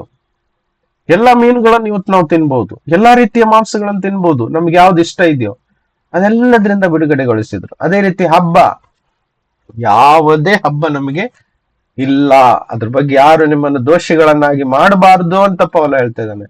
ಆದ್ರೆ ಹಬ್ಬಗಳು ಬಂದ್ಬಿಡ್ತಾ ಇವತ್ತು. ಕ್ರಿಸ್ಮಸ್, ನ್ಯೂ ಇಯರ್, ಈಸ್ಟರು, ಹಬ್ಬಗಳು ಎಷ್ಟು? ಇವೆಲ್ಲ ದೊಡ್ಡ ಹಬ್ಬಗಳು. ಇದರಲ್ಲಿ ನಡೆಯುವಂತ ಪಾಪಗಳು ಅತಿ ಹೆಚ್ಚಿನದು. ನೆಕ್ಸ್ಟ್ ಅಮಾವಾಸ್ಯೆ, ಸಾಬತ್ ಅಂತೂ ನಮಗಿಲ್ಲ, ಹೌದಾ? ಎಲ್ಲ ಕ್ಲಿಯರ್ ಮಾಡಿಬಿಟ್ರಿ ಸ್ವಾಮಿ ಶಿಲುಬೆ ಮೇಲೆ. ಅಮಾವಾಸ್ಯೆ ಅಂದ್ರೆ ಏನು? ಇಂಗ್ಲಿಷ್ ಅಲ್ಲಿ ನೋಡಿ, ನ್ಯೂ ಮೂನ್. ನ್ಯೂ ಮೂನ್ ಅಂತ ಹೇಳಿದ್ರೆ ತಿಂಗಳಿನ ಮೊದಲನೆಯ ದಿನ, ತಿಂಗಳಿನ ಮೊದಲನೆಯ ದಿನ ಅಂತ ಹೇಳಿದ್ರೆ ವರ್ಷದ ಮೊದಲನೇ ತಿಂಗಳಿನ ಮೊದಲನೇ ದಿನ ಏನಾಗುತ್ತೆ ಹೇಳಿ? ಹೊಸ ವರ್ಷದ ಆರಂಭ. ಇದ್ರ ಬಗ್ಗೆನೂ ಇಲ್ಲಿ ಹೇಳ್ತಾ ಇದ್ದಾರೆ ಅಮಾವಾಸ್ಯೆ ಅಂತ. ಅದು ಕನ್ನಡ ಶಬ್ದ ಅಮಾವಾಸ್ಯೆ ಬಂದಿದೆ, ಇಂಗ್ಲಿಷ್ ಶಬ್ದ ನ್ಯೂ ಮೂನ್ ಅಂತ ಹೇಳಿದ್ರೆ ಹೊಸ ದಿನ ಅಂತ. ಗೊತ್ತಾಯ್ತಾ? ಇದನ್ನ ಮತ್ತೆ ಜಾಸ್ತಿ ಎಕ್ಸ್ಪ್ಲೈನ್ ಮಾಡಲ್ಲ, ಟೈಮ್ ಹೋಗುತ್ತೆ. ಹೊಸ ದಿನ ಅಂತ. ಹೊಸ ದಿನ ಅಂದ್ರೆ ಒಂದು ವರ್ಷದ ಮೊದಲನೆಯ ತಿಂಗಳಿನ ಮೊದಲನೇ ದಿನ ಏನಾಗಿತ್ತು? ಹೊಸ ವರ್ಷ ಆಗಿತ್ತು. ಅದು ಯಾವಾಗ ಹೇಳಿ ಬೈಬಲ್ ಪ್ರಕಾರ? ಹೊಸ ವರ್ಷದ ಆಚರಣೆ ಬೈಬಲ್ ಅಲ್ಲಿ ಇದೆಯಾ? ಇದೆ, ಹಳೆ ಒಡಂಬಡಿಕೆಯಲ್ಲಿ ಇದೆ. ಇದೆ ಇಲ್ವಾ ಹೇಳಿ? ಇದೆ ಬ್ರದರ್. ಇದೆ. ಅದು ಯಾವುದು? ಇಲ್ಲಿ ನೋಡಿ, ವಾಕ್ಯ ಇದೆ.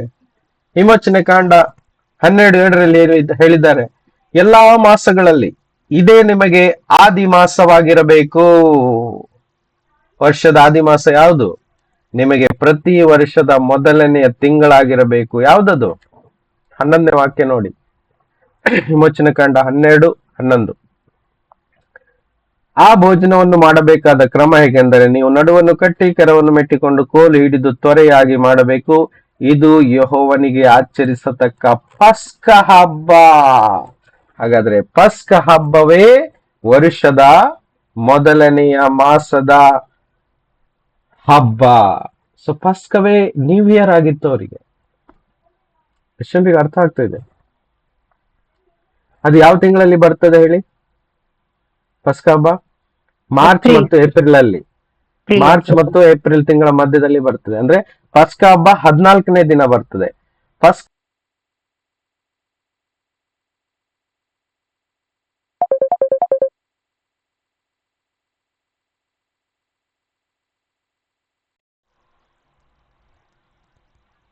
ಆ ತಿಂಗಳಿನ ಮೊದಲನೇ ದಿನ ಸಿಗ್ತದೆ. ಅದೇ ನ್ಯೂ ಇಯರ್. ಅದು ಹೇಗೆ ಕಂಡುಹಿಡಿತಾ ಇದ್ರು? ಅಮಾವಾಸ್ಯೆ ಅಂದ್ರೆ ಯಾವತ್ತು ಚಂದ್ರ 0 ಆಗ್ಬಿಟ್ಟು ನ್ಯೂ ಮೂನ್ ಅಂತ ಹೇಳ್ತಾರೆ. ಕ್ರಿಶ್ಚಿಯನ್ರಿಗೆ ಅರ್ಥ ಆಗ್ತಿದೆ. ಇದನ್ನ ಆಚರಿಸ್ತಿದ್ರು. ಹಾಗಾದ್ರೆ ಪೌಲ ಹೇಳ್ತಾನೆ, ಈ ಎಲ್ಲ ಆಚರಣೆಗಳನ್ನ ಯೇಸುಸ್ವಾಮಿ ಏನ್ ಮಾಡಿದ್ರಂತೆ? ಕೊಲೊಸ್ಸೆ 2:16 ಹೇಳ್ತಾ ಇದಾರೆ, ಹಬ್ಬ, ಅಮಾವಾಸ್ಯೆ ಅಂದ್ರೆ ನ್ಯೂ ಇಯರ್, ಇವನ್ನೆಲ್ಲ ಯೇಸುಸ್ವಾಮಿ ಯೇಸುವಿನ ಮೇಲೆ ಕ್ರೂಜೆ ಮೇಲೆ, ಶಿಲುಬೆ ಮೇಲೆ ಅವುಗಳನ್ನೆಲ್ಲ ಜಯಿಸಿದರು. ಇಂಗ್ಲಿಷ್ ಅಲ್ಲಿ ಹೇಳ್ತಾ ಇದ್ದಾರೆ, ಟ್ರಯಾಂಪಿಂಗ್ ಓವರ್ ದಮ್ ಇನ್ ಇಟ್. ಅವ್ರು ಜಯಿಸ್ಬಿಟ್ರು. ಅರ್ಥ ಆಗ್ತಾ ಇದೆಯಾ? ಫಿನಿಶ್ ಮಾಡಿದ್ರು. ಮೋಶೆಯ ಶಾಸ್ತ್ರವನ್ನು, ಧರ್ಮಶಾಸ್ತ್ರವನ್ನು ಅವರು ಶಿಲುಬೆ ಮೇಲೆ ಮುಗಿಸಿ ಬಿಟ್ರು. ಅದಕ್ಕೆ ರೋಮ 10:4 ಹೇಳ್ತದೆ, ಯೇಸು ಧರ್ಮಶಾಸ್ತ್ರದ ಅಂತ್ಯವಾಗಿದ್ದಾರೆ. Jesus is the end of the law. ಯೇಸುಸ್ವಾಮಿ ಅದನ್ನ ಮುಗಿಸ್ಬಿಟ್ರು. ಹಾಗಾದ್ರೆ ಹೊಸ ವರ್ಷ ಎಂಬ ಆಚರಣೆ ನಮಗಿಲ್ಲ. ಗೊತ್ತಾಗ್ತಿದ್ಯಾ? ಇವಾಗ ಏಪ್ರಿಲ್ 1 ಬರ್ತಾ ಇದೆ. ನಾವು ಸಿಂಪಲ್ ಆಗಿ, ದೇವರೇ, ನಾವು ಈ ಲೋಕದಲ್ಲಿ ಇದ್ದೇವೆ, ಈ ಕ್ಯಾಲೆಂಡರ್ನೆಲ್ಲ ಫಾಲೋ ಮಾಡಲೇಬೇಕಾದಂತ ಪರಿಸ್ಥಿತಿ. ನಾವು ಖಂಡಿತ ನೋಡಿ, ಆರಾಧನೆ ಮಾಡುವುದು ಬೇರೆ, ಅದ ಸಿಚುವೇಶನ್ಗೆ ತಕ್ಕಂತೆ ನಾವು ಬದುಕಿಕೊಂಡು ಹೋಗುವುದು ಬೇರೆ. ನಾವು ಕ್ಯಾಲೆಂಡರ್ನ ಆರಾಧನೆ ಮಾಡಲ್ಲ, ಹೌದಾ? ಅದೇ ರೀತಿಯಾಗಿ ನಾವು ಪರಿಸ್ಥಿತಿಗಳನ್ನು ಅರ್ಥ ಮಾಡಿಕೊಂಡು ಈ ಭೂಮಿಯಲ್ಲಿ ಬದುಕ್ತಾ ಇದ್ದೇವೆ. ದಿನಗಳನ್ನು, ಮಾಸಗಳನ್ನು, ವರ್ಷಗಳನ್ನು ಸೃಷ್ಟಿಸಿದ್ದೇ ದೇವರು. ಆದರೆ ಆ ಸೃಷ್ಟಿಸಿದಂತ ಸೃಷ್ಟಿಗಳನ್ನು ನಾವು ಯಾರು ಆಚರಣೆ ಮಾಡ್ತಾ ಇಲ್ಲ. ಆದ್ರೆ ಸೃಷ್ಟಿಕರ್ತನನ್ನು ನಾವು ಆಚರಣೆ ಮಾಡ್ತೀವಿ, ಅಂದ್ರೆ ಆರಾಧನೆ ಮಾಡ್ತೀವಿ. ಆ ಹೊಣೆ ನಮ್ಮ ಮೇಲೆ ಇದೆ. ಹಾಗಾದ್ರೆ ನಾವ್ ಏನ್ ಮಾಡ್ಬೇಕು? ಸೃಷ್ಟಿಕರ್ತನನ್ನು ಆರಾಧನೆ ಮಾಡ್ಬೇಕು, ಸೃಷ್ಟಿಯನ್ನಲ್ಲ. ಹೊಸ ವರ್ಷ ಸೃಷ್ಟಿ. ಅರ್ಥ ಆಗ್ತಾ ಇದೆಯಾ? ದೇವರಿಗೆ ಧನ್ಯವಾದಗಳನ್ನು ಸಲ್ಲಿಸಬೇಕು. ಸ್ವಾಮಿ, ನನ್ನ ಜೀವನದಲ್ಲಿ ಎಷ್ಟು ವರ್ಷಗಳನ್ನು ಕೊಡ್ತಾ ಇದೆಯಾ, ದಿನಗಳನ್ನು ಕೊಡ್ತಾ ಇದೆಯಾ, ಒಳ್ಳೆ ಸಂದರ್ಭಗಳನ್ನು ಕೊಡ್ತಾ ಇದೆಯಾ, ಸ್ತೋತ್ರ. ಆದ್ರೆ ಹ್ಯಾಪಿ ನ್ಯೂ ಇಯರ್ ಅಂದ ಕೂಡಲೇ ಅದು ವರ್ಷಕ್ಕೆ ಮಹಿಮೆ ಹೋಯ್ತಲ್ವಾ? ನೋಡಿ, ಯಾವ ವರ್ಷ ಆಚರಣೆ ಇತ್ತು ಹಳೆ ಒಡಂಬಡಿಕೆಯಲ್ಲಿ, ಆದ್ರೆ ಹೊಸ ಒಡಂಬಡಿಕೆಯಲ್ಲಿ ಆಚರಣೆ ದೇವರು ತೆಗೆದಾಕ್ಬಿಟ್ರು. ಅರ್ಥ ಆಯ್ತಾ ಇವಾಗ? ಹಾಗಾದ್ರೆ ನ್ಯೂ ಇಯರ್ ಅನ್ನೋದೇನು? ನಾನು ಇಲ್ಲಿ ಚಿತ್ರ ಹಾಕ್ಲಿಕ್ಕೆ ಮರ್ತೋಯ್ತು, ನೀವು ಗೂಗಲ್ ಮಾಡಿ ನೋಡಿ. ಜನವರಿ 1 ಅಂತ ಹೇಳಿದ್ರೆ ಅದು ಬೈಬಲ್ ಪ್ರಕಾರ ನ್ಯೂ ಇಯರ್ ಅಲ್ಲ. ಬೈಬಲ್ ಪ್ರಕಾರ ಮಾರ್ಚ್ ಮತ್ತು ಏಪ್ರಿಲ್ ಅಲ್ಲಿ ಬರ್ತದೆ. ಆದ್ರೆ ಜನವರಿ 1 ಏನು ಅನ್ನೋದು ಕಂಡುಹಿಡಿಯುವಾಗ ನೀವು ಗೂಗಲ್ ಮಾಡಿ ನೋಡಿ, ವರ್ಲ್ಡ್ ಹಿಸ್ಟ್ರಿಯಲ್ಲಿ ಬರ್ತದೆ. ಜಾನಸ್ ಎನ್ನುವ 2 ಮುಖವುಳ್ಳ ಅನ್ಯ ದೇವರುಗಳ ಹೆಸರಾಗಿದೆ. ಅನ್ಯ ದೇವರಿನ ಹೆಸರಾಗಿದೆ ಜಾನಸ್, 2 ಮುಖವುಳ್ಳ ದೇವರು. ಅದರ ಹೆಸರಲ್ಲಿ ಜನವರಿ 1 ಹುಟ್ಕೊಂಡಿತ್ತು. ಅದು ಗ್ರೆಗೋರಿಯನ್ ಎನ್ನುವ ಒಂದು ಫಾದರ್, ಪ್ರೀಸ್ಟ್, ಪೋಪ್ ಸಾಮ್ರಾಜ್ಯದಲ್ಲಿ, ಆತನು ಆ ಕ್ಯಾಲೆಂಡರ್ನ ಹುಟ್ಟಿಸಾಕಿದ. ಅದೇ ನಮ್ಮ ಮುಂದೆ ಇದೆ ಇವತ್ತು ಕ್ಯಾಲೆಂಡರ್. ದೇವರಿಗೂ ಇದಕ್ಕೆ ಏನು ಸಂಬಂಧವೇ ಇಲ್ಲ. ಆದ್ರೂ ಸಹ ನಾವು ಅನೇಕರು ತುಂಬಾ ಸಡಗರ, ಆಡಂಬರವನ್ನು ಇಟ್ಕೊಳ್ತೀವಿ. ಅತಿ ಹೆಚ್ಚು ಪಾಪ, ವ್ಯಭಿಚಾರ ಮತ್ತು ಮದ್ಯ ಉಪಯೋಗವಾಗುವಂತ ದಿನ 31st ನೈಟ್. ನಾನು ಇನ್ನೊಂದು ನ್ಯೂಸ್ ಕೇಳಲಿಕ್ಕೆ ಬಂತು, ಅದು ಹೇಳಲಿಕ್ಕೆ ನನಗೆ ಅಸಹ್ಯ ಆಗ್ತದೆ ನಿಮ್ಮ ಮುಂದೆ.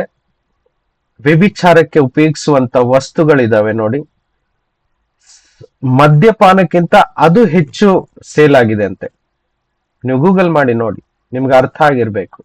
ವ್ಯಭಿಚಾರಕ್ಕೆ ಉಪಯೋಗಿಸುವಂತ ವಸ್ತು ಮದ್ಯಪಾನಕ್ಕಿಂತ ಜಾಸ್ತಿ ಸೇಲ್ ಆಗಿದೆ ಅಂತೆ. ಇದು ವರ್ಲ್ಡ್ ನ್ಯೂಸ್ ಅಲ್ಲಿ ಇದೆ. ಯಾವಾಗ ಸೇಲ್ ಆಗಿದ್ದು ಜಾಸ್ತಿ? 31st night. ಫಸ್ಟ್ ನಂಬರ್ ಇಲ್ಲ ಇದೆ ವ್ಯಭಿಚಾರದ ವಸ್ತು, ಅದ್ ನೀವು ಅರ್ಥ ಮಾಡ್ಕೊಳ್ಳಿ. 2ನೇ ನಂಬರ್ ಅಲ್ಲಿ ಮದ್ಯಪಾನ ಇದೆ ಅಂತೆ. ಅಷ್ಟು ಮಟ್ಟಿಗೆ ಸೇಲ್ ಆಗಿದೆ 31st ನೈಟ್ ಅಲ್ಲಿ. ಸೊ ಈ ಜನವರಿಯಲ್ಲಿ 31st ಗೆ ನೆಕ್ಸ್ಟ್ ನೀವು ಕಂಡುಹಿಡಿಬಹುದು. ಸೊ ಹೈಯೆಸ್ಟ್ ಮರ್ಡರ್ ಆಗುತ್ತೆ, ಅಂದ್ರೆ ಡೆತ್ ಆಗುತ್ತೆ ಅವತ್ತು. ಕುಡ್ಕೊಂಡು ಆಕ್ಸಿಡೆಂಟ್ಗಳು ಹೈಯೆಸ್ಟ್ ಆಗುತ್ತೆ. ಅರ್ಥ ಆಗ್ತಾ ಇದೆಯಾ? ಪಾಪಗಳು ಹೈಯೆಸ್ಟ್ ಆಗುವಂತ ದಿನಗಳಲ್ಲಿ ನಾವೇನ್ ಮಾಡ್ಬೇಕು ಕ್ರೈಸ್ತರು? ಉಪವಾಸವಿದ್ದು ಪ್ರಾರ್ಥನೆ ಮಾಡಬೇಕು.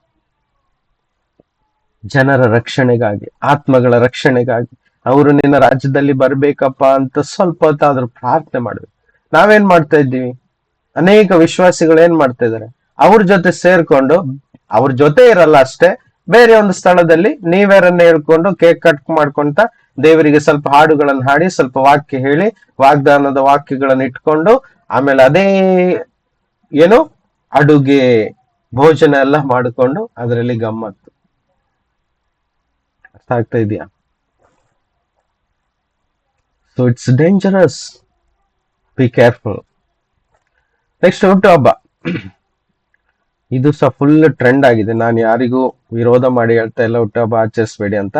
ಆದ್ರೆ ಇದ್ರ ಸತ್ಯವನ್ನು ನಿಮ್ ಮುಂದೆ ಇಡ್ತೇನೆ. ಚಾಯ್ಸ್ ನಿಮ್ಮ ಕೈಯಲ್ಲಿದೆ.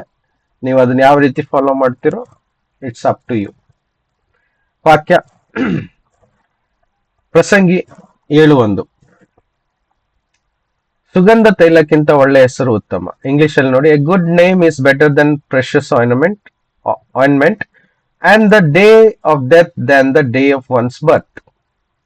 ಓಕೆ, ಜನನ ದಿನಕ್ಕಿಂತ ಮರಣ ದಿನ ಮೇಲು. ಹೌದಾ? ಔತಣದ ಮನೆಗಿಂತ ಮರಣ ದುಃಖದ ಮನೆಗೆ ಹೋಗುವುದು ಲೇಸು. ಯಾರು ಹೆಚ್ಚು ಇಷ್ಟಪಡ್ತಾರೆ ಮರಣದ ದುಃಖದ ಮನೆಗೆ ಹೋಗ್ಲಿಕ್ಕೆ? ಔತಣಕ್ಕೆ ಹೋಗೋರು ಜಾಸ್ತಿ ಜನ ಇರ್ತಾರಲ್ವಾ? ಮನುಷ್ಯರೆಲ್ಲರಿಗೂ ಇದೇ ಕೊನೆ ಅಂತೆ. ಜೀವಂತ ಉಳ್ಳವನು ಅದನ್ನು ನೆನೆಸಿ ಸ್ಮರಿಸಿ ನೋಡಿಕೊಳ್ಳಲಿ ಅಂತ ಹೇಳ್ತಾ ಇದೆ ವಾಕ್ಯ. ಸರಿ, ಜನನ ದಿನಕ್ಕಿಂತ ಮರಣ ದಿನ ಮೇಲು ಅಂತ ದೇವರು ವಾಕ್ಯ ಇಟ್ಟಿದ್ದಾರೆ ಅಂತ ಹೇಳಿದ್ರೆ, ಅದಕ್ಕೋಸ್ಕರನೇ ಯೇಸು ತನ್ನ ಜನನ ದಿನವನ್ನು ಬೈಬಲ್ ಅಲ್ಲಿ ವ್ಯಕ್ತಪಡಿಸ್ಲಿಲ್ಲ. ಇಲ್ದಿದ್ರೆ ಅವರು ತಪ್ಪು ಹೋಗ್ತಾರೆ. ಅದಕ್ಕೋಸ್ಕರ ಇಟ್ಟಿಲ್ಲ. ಇದೇ ಪ್ರೂಫ್. ಇದಕ್ಕಿಂತ ಬೆಸ್ಟ್ ಎಕ್ಸ್ಪ್ಲನೇಷನ್ ಬೇರೆ ಯಾವ್ದು ಇದೆ ಅಂತ ನಾನು ಅನ್ಕೊಳ್ಳಲ್ಲ. ಈ ವಾಕ್ಯ ಇದ್ದದಕ್ಕೋಸ್ಕರ ಸ್ವಾಮಿ ತನ್ನ ಜನನ ದಿನವನ್ನು ಮುಂದಿನ ಕಾಲಕ್ಕೋಸ್ಕರ ಅವರು ವ್ಯಕ್ತಪಡಿಸಲಿಲ್ಲ. ಯಾಕಂದ್ರೆ ಸೊಲೊಮೋನ್ನ ಮುಖಾಂತರ ಅವ್ರು ಹೇಳಿ ಆಯ್ತು, ಜನನ ದಿನಕ್ಕಿಂತ ಮರಣ ದಿನ ಮೇಲು ಅಂತ. ಅರ್ಥ ಆಗ್ತಿದ್ಯಾ? ಅದಕ್ಕೋಸ್ಕರ ಇನ್ನೊಂದು ವಾಕ್ಯ ಹೇಳ್ತಾ ಇದೀನಿ. ಈ ಲೋಕಗೋಸ್ಕರ ಸತ್ತು ನಾವು ಸಾಯ್ಬೇಕಂತ. ಈ ಲೋಕಗೋಸ್ಕರ ಕ್ರಿಸ್ತನಲ್ಲಿ ನಾವು ಜೀವವನ್ನು ಹೊಂದ್ಕೊಳ್ಬೇಕು. ಅದಕ್ಕೆ ಬ್ಯಾಪ್ಟಿಸಮ್ ಅಂತ ಹೇಳ್ತಾರೆ. ಕ್ರಿಸ್ತನ ಜೊತೆ ಕ್ರೂಜೆ ಮೇಲೆ ನಾವು ಸತ್ತು, ಹಳೆ ಮನುಷ್ಯನಾಗಿ ಸತ್ತು ಹೊಸ ಮನುಷ್ಯನಾಗಿ ಹೊಸ ಸೃಷ್ಟಿ ಆಗ್ತೀವಿ. ಅದಕ್ಕೆ ನ್ಯೂ ಕ್ರಿಯೇಷನ್ ಅಂತಾರೆ. 2 Corinthians 5:17. ನಾವು ಇವತ್ತು ಸತ್ತು ಹೊಸ ಬದುಕನ್ನು ಹೊಂದ್ಕೊಂಡಿದ್ದೇವೆ. ಅದಕ್ಕೆ ನಮ್ಗೆ ಶರೀರದ ಜನ್ಮ ಅಷ್ಟು ಇಂಪಾರ್ಟೆಂಟ್ ಅಲ್ಲ.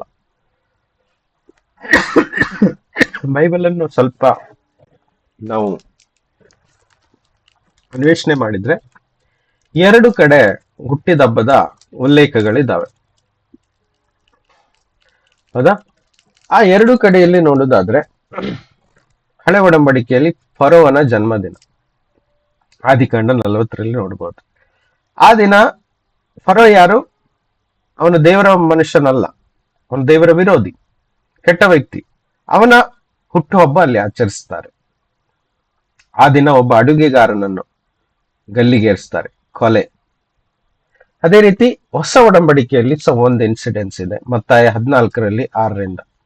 ಹೇರೋದನ ಹುಟ್ಟಿದ ಹಬ್ಬದ ದಿನ, ಆತನ ಹುಟ್ಟಿದ ದಿನದಲ್ಲಿ ಹಬ್ಬ ನಡೆಯಿತು, ಸೆಲೆಬ್ರೇಷನ್. ಅವತ್ತು ಸೆರೆಮನೆಯಲ್ಲಿ ಯಾರನ್ನು ಕೊಂದರು? ಸ್ನಾನಿಕನಾದ ಯೋಹಾನನನ್ನು ಕೊಲ್ತಾರೆ. ಬೈಬಲ್ ಅಲ್ಲಿ 2 ಕಡೆ ಹುಟ್ಟು ಹಬ್ಬವನ್ನು ಆಚರಿಸಿದ ಇನ್ಸಿಡೆನ್ಸ್. 2 ಸಹ ಅನ್ಯ ಜಾತಿಯ ವ್ಯಕ್ತಿ, ದೇವರ ವಿರೋಧಿ, ದುಷ್ಟ ವ್ಯಕ್ತಿಗಳ ಹುಟ್ಟುಹಬ್ಬ. ಮತ್ತು 2 ವ್ಯಕ್ತಿಯ ಹುಟ್ಟುಹಬ್ಬದಲ್ಲಿ ಸಹ ಮರಣ ಉಂಟಾಗಿದೆ. ಅರ್ಥ ಆಗ್ತಾ ಇದೆಯಾ? ನೋಡಿ, ಇದನ್ನ ಅರ್ಥ ಮಾಡ್ಕೊಳ್ಳಿ. ಸೊ ಬೇರೆ ಎಲ್ಲಿಯೂ ಸಹ ದೇವರ ಒಂದೇ ಒಂದು ಭಕ್ತನ ಹುಟ್ಟು ಹಬ್ಬ ಬೈಬಲ್ ಅಲ್ಲಿ ನೋಡಿ ಸಿಗಲ್ಲ.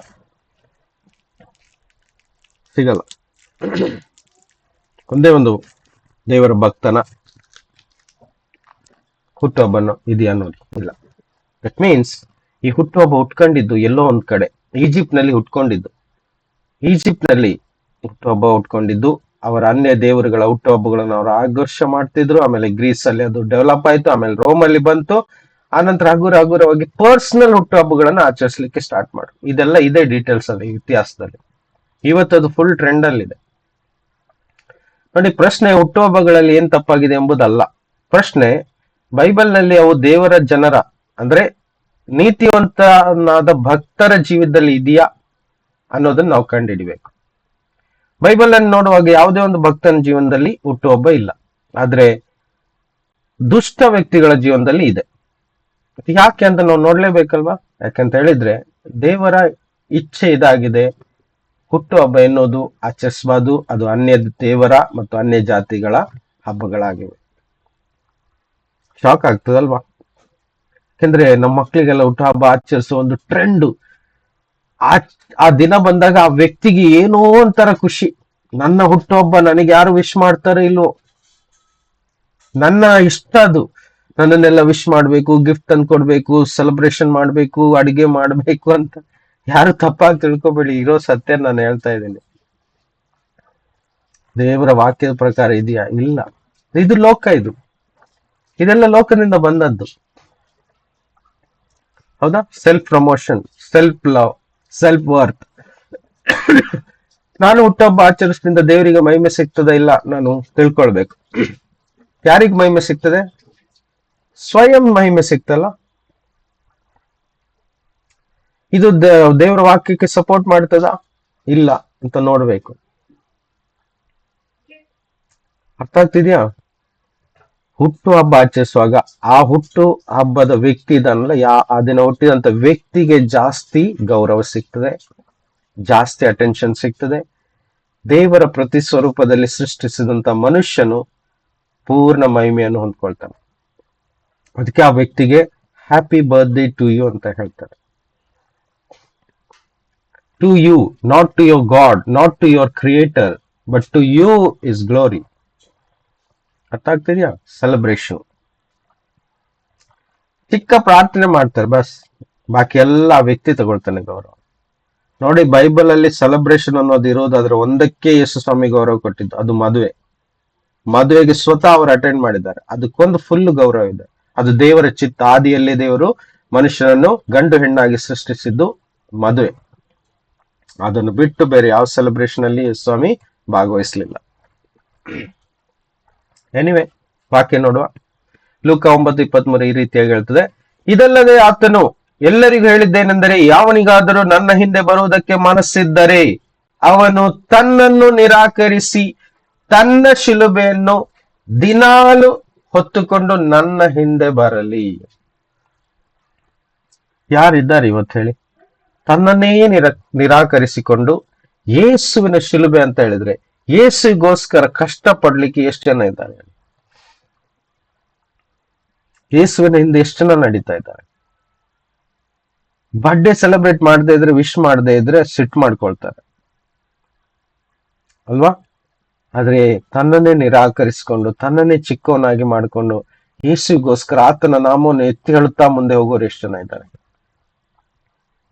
ತಗ್ಗಿಸಿಕೊಳ್ಳುವವನು ಮೇಲಕ್ಕೆ ಎತ್ತಲ್ಪಡುವನು. ಯೇಸು ಹೇಳಿದ್ದಾರೆ, ತಗ್ಗಿಸಿಕೊಳ್ಳಿ, ಮಹಿಮೆ ಹೊಂದ್ಕೊಳ್ಳಿಕ್ಕೆ ಪ್ರಯತ್ನ ಪಡಬೇಡಿ. ಎಲ್ಲರಿಗೆ ಸೇವಕರಾಗಿರಿ, ಎಲ್ಲರಿಗೆ ಗುಲಾಮರಾಗಿರಿ.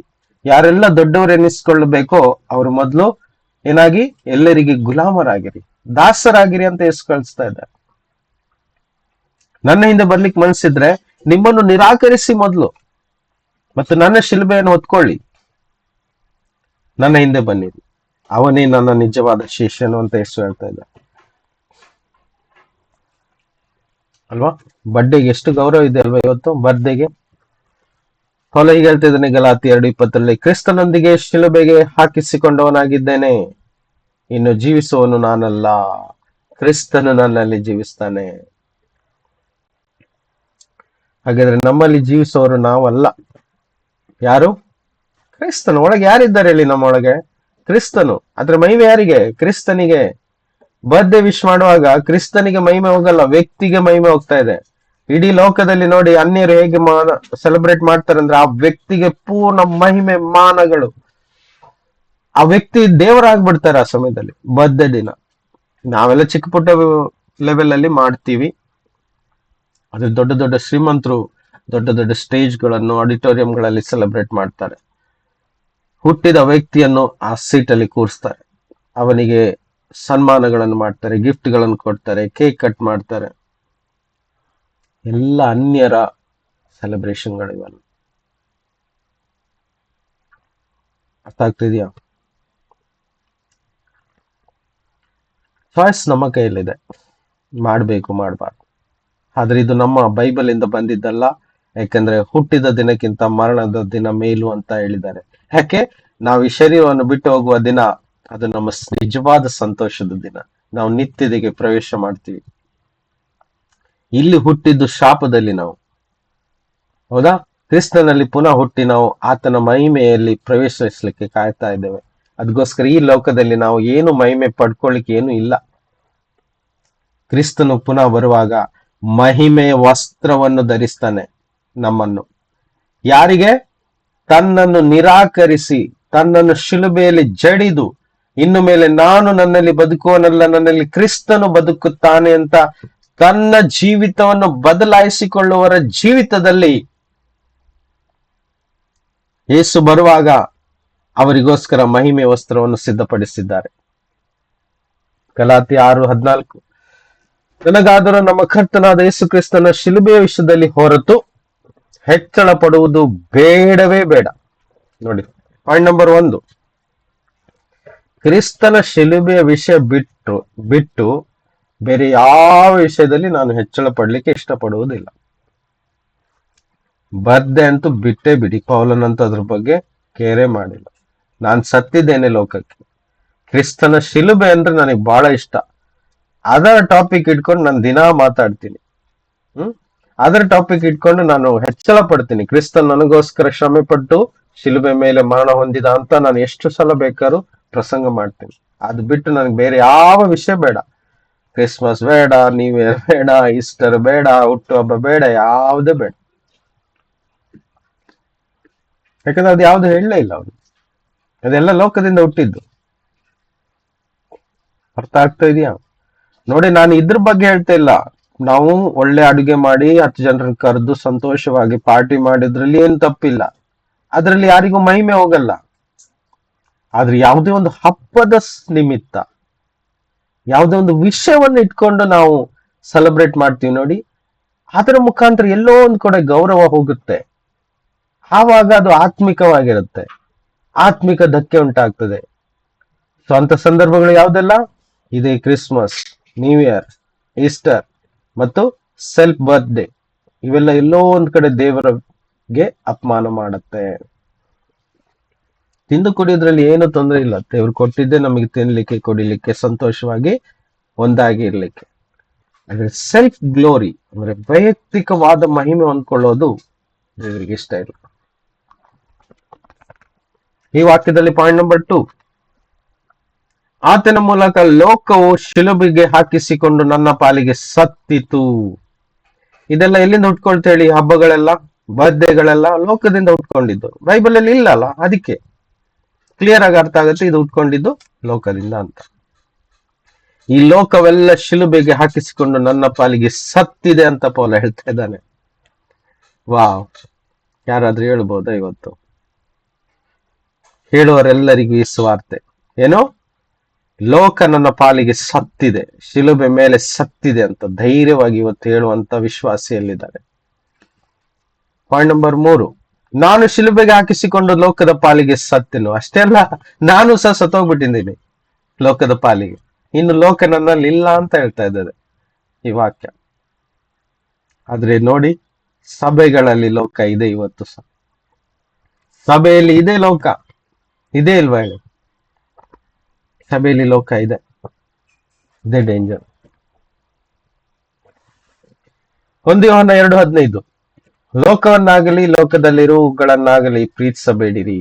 ಯಾವನಾದ್ರೂ ಲೋಕವನ್ನು ಪ್ರೀತಿಸಿದರೆ ತಂದೆ ಮೇಲಿನ ಪ್ರೀತಿ ಅವನಲ್ಲಿಲ್ಲ. ನೋಡಿ, ಈ ಹಬ್ಬಗಳೆಲ್ಲ ಯಾವುದಕ್ಕೆ ಸಂಬಂಧಪಟ್ಟದ್ದು? ಲೋಕಕ್ಕೆ. ಯಾಕಂದ್ರೆ ಅಲ್ಲಿಂದನೇ ಹುಟ್ಕೊಂಡು ಬಂದಿದ್ದವು. ದೇವರ ರಾಜ್ಯದಲ್ಲಿ ಇಲ್ಲ ಅದೆಲ್ಲ. ಮೊದಲು ಇಲ್ಲ ಆಗಿತ್ತು, ಇವತ್ತು ಇಲ್ಲ. ದೇವರು ನಮ್ಗೆ ಹೇಳಲೂ ಇಲ್ಲ. ಹಾಗಾದ್ರೆ ಇವತ್ತು ಸಭೆಗಳಲ್ಲಿ ಇದೆ ಅಂತ ಹೇಳಿದ್ರೆ ಲೋಕ ಸಭೆಯೊಳಗೆ ಬಂದ್ಬಿಟ್ಟಿದೆ. ನೋಡಿ, ಅವ್ರಿಗೆ ಅದು ಇಷ್ಟ ಆದಗೋಸ್ಕರ ತಮ್ಮ ರೀತಿಯಲ್ಲಿ ಕ್ರಿಸ್ಮಸ್ ಹಬ್ಬ ಆಗ್ಲಿ ನ್ಯೂ ಇಯರ್ ಆಗ್ಲಿ ಆಚರಿಸ್ಕೊಳ್ತಾರೆ. ಯಾಕಂದ್ರೆ ಅವರಿಗೆ ಇಷ್ಟ ಅದು ಮಾಡ್ಬೇಕನ್ನೋ ಒಂದು ಡಿಸೈರ್ ಇದೆ, ಅದಕ್ಕೋಸ್ಕರ ಮಾಡ್ತಾ ಇದ್ದಾರೆ.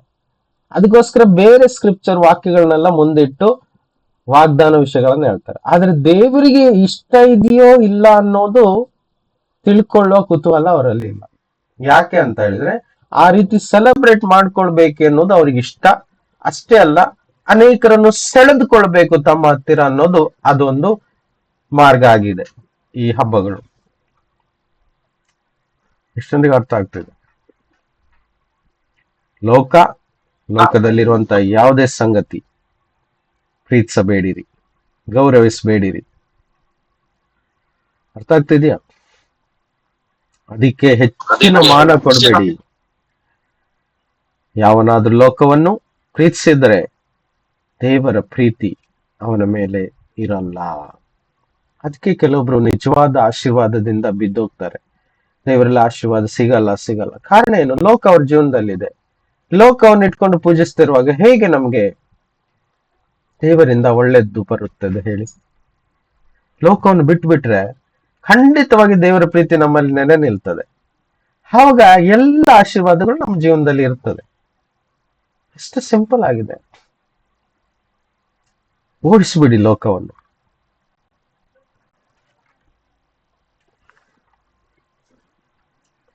ಎರಡು 16 ಲೋಕದಲ್ಲಿರುವುದೆಲ್ಲವೂ ಏನಂತೆ? ಶರೀರದ ಆಸೆ, ಕಣ್ಣಿನ ಆಸೆ, ಬದುಕು ಬಾಳಿನ ಡಂಬ. ಇವೇ ಅಲ್ವಾ ಈ ಹಬ್ಬಗಳೆಲ್ಲ? ಈ ಮೂರಕ್ಕೆ ಪಾಯಿಂಟ್ ಔಟ್ ಮಾಡ್ತಾ ಇದೆ. ಈ ಹಬ್ಬಗಳೆಲ್ಲ ಇವೇ ಆಗಿವೆ, ಶರೀರದ ಆಸೆಗಳಾಗಿವೆ. ತಿಂದು ಕುಡಿಯುವುದು, ಕಣ್ಣಿನ ಆಸೆ ನೋಡಿ ಸಂತೋಷ ಪಡುವಂಥದ್ದು, ಬದುಕ ಬಾಳಿನ ಡಂಬ ಅದೇ ಮನೋರಂಜನೆ. ಬದುಕು ಬಾಳಿನ ಡಂಬ ಮನೋರಂಜನೆ. ಇವೆಲ್ಲವೂ ತಂದೆಯಿಂದ ಹುಟ್ಟಿದ್ದಲ್ಲ, ದೇವರಿಂದ ಹುಟ್ಟಿದ್ದಲ್ಲ, ನಮ್ಮ ದೇವರಿಂದ ಹುಟ್ಟಿದಲ್ಲ ಅಂತ ಇದಲ್ಲ. ಇದು ಲೋಕದಿಂದ ಹುಟ್ಟಿದವುಗಳಾಗಿವೆ. ಇದನ್ನೆಲ್ಲ ದೂರ ಮಾಡಬೇಕು. ಲೋಕವು ಮತ್ತು ಅದರ ಆಶೆಯು ಅಂದ್ರೆ ಲೋಕದೊಳಗಿರುವಂತ ಸಕಲ ಆಡಂಬರ, ಹಬ್ಬಗಳು, ಉತ್ಸಾಹಗಳೆಲ್ಲವೂ ಗತಿಸಿ ಹೋಗುತ್ತವೆ. ದೇವರ ಚಿತ್ತವನ್ನು ನೆರವೇರಿಸುವವನು ಎಂದೆಂದಿಗೂ ಬದುಕುತ್ತಾನೆ. ದೇವರ ಚಿತ್ತ ಅಂತ ಹೇಳಿದ್ರೆ ಆತನು ನಮಗೆ ಕಲ್ಪಿಸಿದಂತ ಕಟ್ಟಳೆಗಳನ್ನು ನೆರವೇರಿಸುವನು. ದೇವರ ಚಿತ್ತವನ್ನು ನೆರವೇರಿಸ್ತಾನೆ. ಅವನು ಸದಾ ಕಾಲ ಬಾಳುವನು. ಮತ್ತೆ 7:13 ಇಕ್ಕಟ್ಟಾದ ಬಾಗಿಲಿನಿಂದ ಒಳಕ್ಕೆ ಹೋಗಿರಿ. ನಾಶಕ್ಕೆ ಹೋಗುವ ಬಾಗಿಲು ದೊಡ್ಡದು, ದಾರಿ ಅಗಲವು, ಅದರಲ್ಲಿ ಹೋಗುವರು ಬಹು ಜನ. ನಿತ್ಯ ಜೀವಕ್ಕೆ ಹೋಗುವ ಬಾಗಿಲು ಇಕ್ಕಟ್ಟು, ದಾರಿ ತುಂಬಾ ಬಿಕ್ಕಟ್ಟಾಗಿದೆ, ಅದನ್ನು ಕಂಡುಹಿಡಿಯೋರು ಸ್ವಲ್ಪವೇ ಜನ. ಎಷ್ಟು ಜನ ಕಂಡುಹಿಡಿತಾರೆ? ಸ್ವಲ್ಪ. ಕರೆಯಲ್ಪಟ್ಟವರು ತುಂಬಾ, ಆರಿಸಲ್ಪಟ್ಟವರು ಸ್ವಲ್ಪವೇ ಜನ. ಅರ್ಥ ಆಗ್ತಾ ಇದೆಯಾ? ಸ್ವಲ್ಪ ಜನ ಹೋಗ್ತಾರಂತೆ ನಿತ್ಯ ಜೀವಕ್ಕೆ. ಯಾಕಂದ್ರೆ ದಾರಿ ತುಂಬಾ ಚಿಕ್ಕದ್ದು, ಅದನ್ನು ಕಂಡುಹಿಡಿಯೋರು ಸ್ವಲ್ಪ ಅಂತೆ. ಕಂಡುಹಿಡಿಬೇಕು. ನಾವು ಇದನ್ನ ಕಂಡುಹಿಡಿತಾ ಇದ್ದೇವೆ, ಸತ್ಯ ಏನು ಸುಳ್ಳು ಏನು ಅಂತ. ನಾವು ಈ ಲೋಕದ ವಸ್ತುಗಳನ್ನು ಆರಿಸಿ ತೆಗೆಯುವಾಗ ಒಳ್ಳೆದನ್ನೇ ಆರಿಸ್ಕೊಂಡು ತೆಗಿತೀವಿ. ಯಾಕಂದ್ರೆ ಬುದ್ಧಿ ಕೊಟ್ಟಿದ್ದಾರೆ ದೇವರು. ಕೆಟ್ಟದನ್ನ ನಾವು ತೆಗೆದುಕೊಳ್ಳಲ್ಲ, ಖರೀದಿಸಿಕೊಳ್ಳಲ್ಲ. ಯಾಕೆ? ಅದಕ್ಕೆ ಬೆಲೆ ಇದೆ ಅಲ್ವಾ? ದುಡ್ಡು ಕೊಡ್ತೀವಿ ನಾವು ಅವರಿಗೆ. ಹಾಗಾದ್ರೆ ದೇವರ ವಾಕ್ಯಕ್ಕೆ ಬೆಲೆ ಇದೆಯಲ್ವಾ ಹೇಳಿ? ನಮ್ಮ ಆತ್ಮಿಕ ಜೀವನದಲ್ಲಿ ದೇವರ ವಾಕ್ಯಕ್ಕೆ ಸಂಬಂಧವಾದದ್ದು ಮಾತ್ರ ಆರಿಸ್ಕೊಳ್ಬೇಕು, ಬಾಕಿ ಲೋಕಕ್ಕೆ ಸಂಬಂಧವಾದದನ್ನ ಬಿಟ್ಬಿಡ್ಬೇಕು. ಪ್ರಕಟಣೆ 2:11 ಹೇಳ್ತದೆ ಏನು? ದೇವರ ಆತ್ಮನು ಸಭೆಗಳಿಗೆ ಹೇಳುವುದನ್ನು ಕಿವಿಯುಳ್ಳನು ಕೇಳಲಿ. ಜಯ ಹೊಂದುವವನಿಗೆ ಎರಡನೇ ಮರಣದಿಂದ ಕೇಡಾಗುವುದೇ ಇಲ್ಲ. ಕೊನೆಯದಾಗಿ ಸ್ವಲ್ಪ ಹೊತ್ತು, ಹಾಗಾದ್ರೆ ಈ ಲೋಕಕ್ಕೆ ನಾವು ಏನು ಸಂದೇಶ ಕೊಡ್ಬೇಕು? ಜಗತ್ತಿಗೆಲ್ಲ ಯೇಸು ಕ್ರಿಸ್ತನ ನಿಜವಾದ ಸಂದೇಶ ಏನು? ಏಸು ತಿಳಿಸ್ಲಿಕ್ಕೆ ಹೇಳಿದ್ರು? ತನ್ನ ಅಪೋಸ್ತಲರ ಮೂಲಕ ಇಡೀ ಲೋಕಕ್ಕೆಲ್ಲ ಹೋಗಿ ಏನ್ ತಿಳಿಸ್ಲಿಕ್ಕೆ ಹೇಳಿದ್ರು ತನ್ನ ಬಗ್ಗೆ, ಅದನ್ನು ವಾಕ್ಯದಲ್ಲಿ ನೋಡುವ.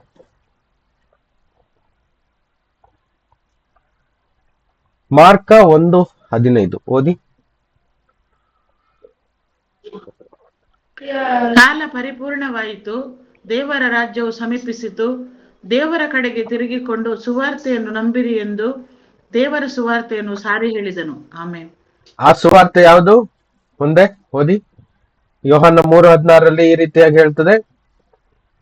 ದೇವರು ಲೋಕದ ಮೇಲೆ ಎಷ್ಟೋ ಪ್ರೀತಿಯನ್ನಿಟ್ಟು ತನ್ನ ಒಬ್ಬನೇ ಮಗನನ್ನು ಕೊಟ್ಟನು, ಆತನನ್ನು ನಂಬುವ ಒಬ್ಬನಾದರೂ ನಾಶವಾಗದೆ ಎಲ್ಲರೂ ನಿತ್ಯ ಜೀವವನ್ನು ಪಡೆಯಬೇಕೆಂದು ಆತನನ್ನು ಕೊಟ್ಟನು. ಆಮೇಲೆ ನೋಡಿ, ಈ ಸುವಾರ್ತೆ ಇಡೀ ಲೋಕಕ್ಕಾಗಿದೆ.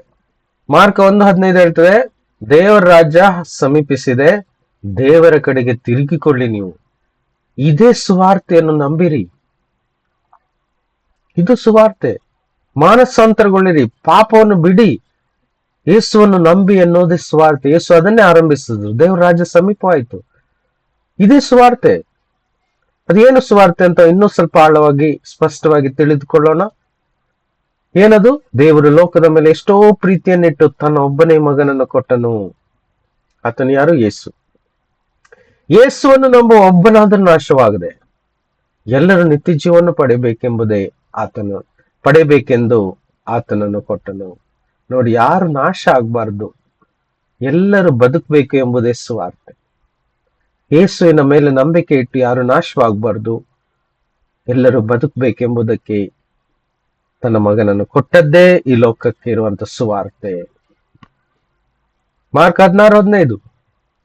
ಆಮೇಲೆ ಅವರಿಗೆ, ನೀವು ಲೋಕದ ಎಲ್ಲಾ ಕಡೆಗೆ ಹೋಗಿ ಜಗತ್ತಿಗೆಲ್ಲ ಸುವಾರ್ತೆಯನ್ನು ಸಾರಿರಿ. ಅದೆಂತ ಸುವಾರ್ತೆ? 16 ಹೇಳಿದ್ದಾರೆ.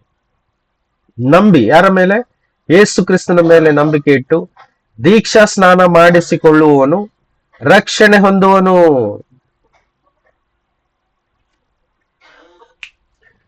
ನಂಬದೆ ಹೋಗುವವನು ದಂಡನೆಗೆ ಗುರಿಯಾಗುವನು. ಇದೇ ಸುವಾರ್ತೆ. ಯೇಸುವನ್ನು ನಂಬಿ ದೀಕ್ಷಾ ಸ್ನಾನ ಪಡೆದುಕೊಳ್ಳುವನು ರಕ್ಷಣೆ ಹೊಂದುತ್ತಾನೆ, ನಂಬದೆ ಹೋಗುವನು ದಂಡನೆಗೆ ಗುರಿಯಾಗ್ತಾನೆ. ಇದು ಸುವಾರ್ತೆ. ಆಮೇಲೆ, ನಾನು ನಿಮಗೆ ಆಜ್ಞಾಪಿಸಿದ್ದನ್ನೆಲ್ಲ ಕಾಪಾಡಿಕೊಳ್ಳುವುದಕ್ಕೆ ಅವರಿಗೆ ಉಪದೇಶ ಮಾಡಿರಿ. ಮತ್ತಾಯ 28:20. ಇವತ್ತು ಏನನ್ನು ನಾವು ಎಲ್ರಿಗೂ ಕಲಿಸ್ಬೇಕು? ಯೇಸು ಹೇಳಿದ ಉಪದೇಶ ಮಾತ್ರ ಕಲಿಸ್ಕೊಡ್ಬೇಕು ಸಭೆಯಲ್ಲಿ. ಇದರಲ್ಲಿ ಕ್ರಿಸ್ಮಸ್ ಇದೆಯಾ? ಕ್ರಿಸ್ಮಸ್ಸು ಇಲ್ಲ, ಕಿಸ್ಮಿಸ್ಸು ಇಲ್ಲ. ಕ್ರಿಸ್ಮಸ್ ಇದೆಯಾ? ಕ್ರಿಸ್ಮಸ್ ಅಂಗಡಿಯಲ್ಲಿದೆ.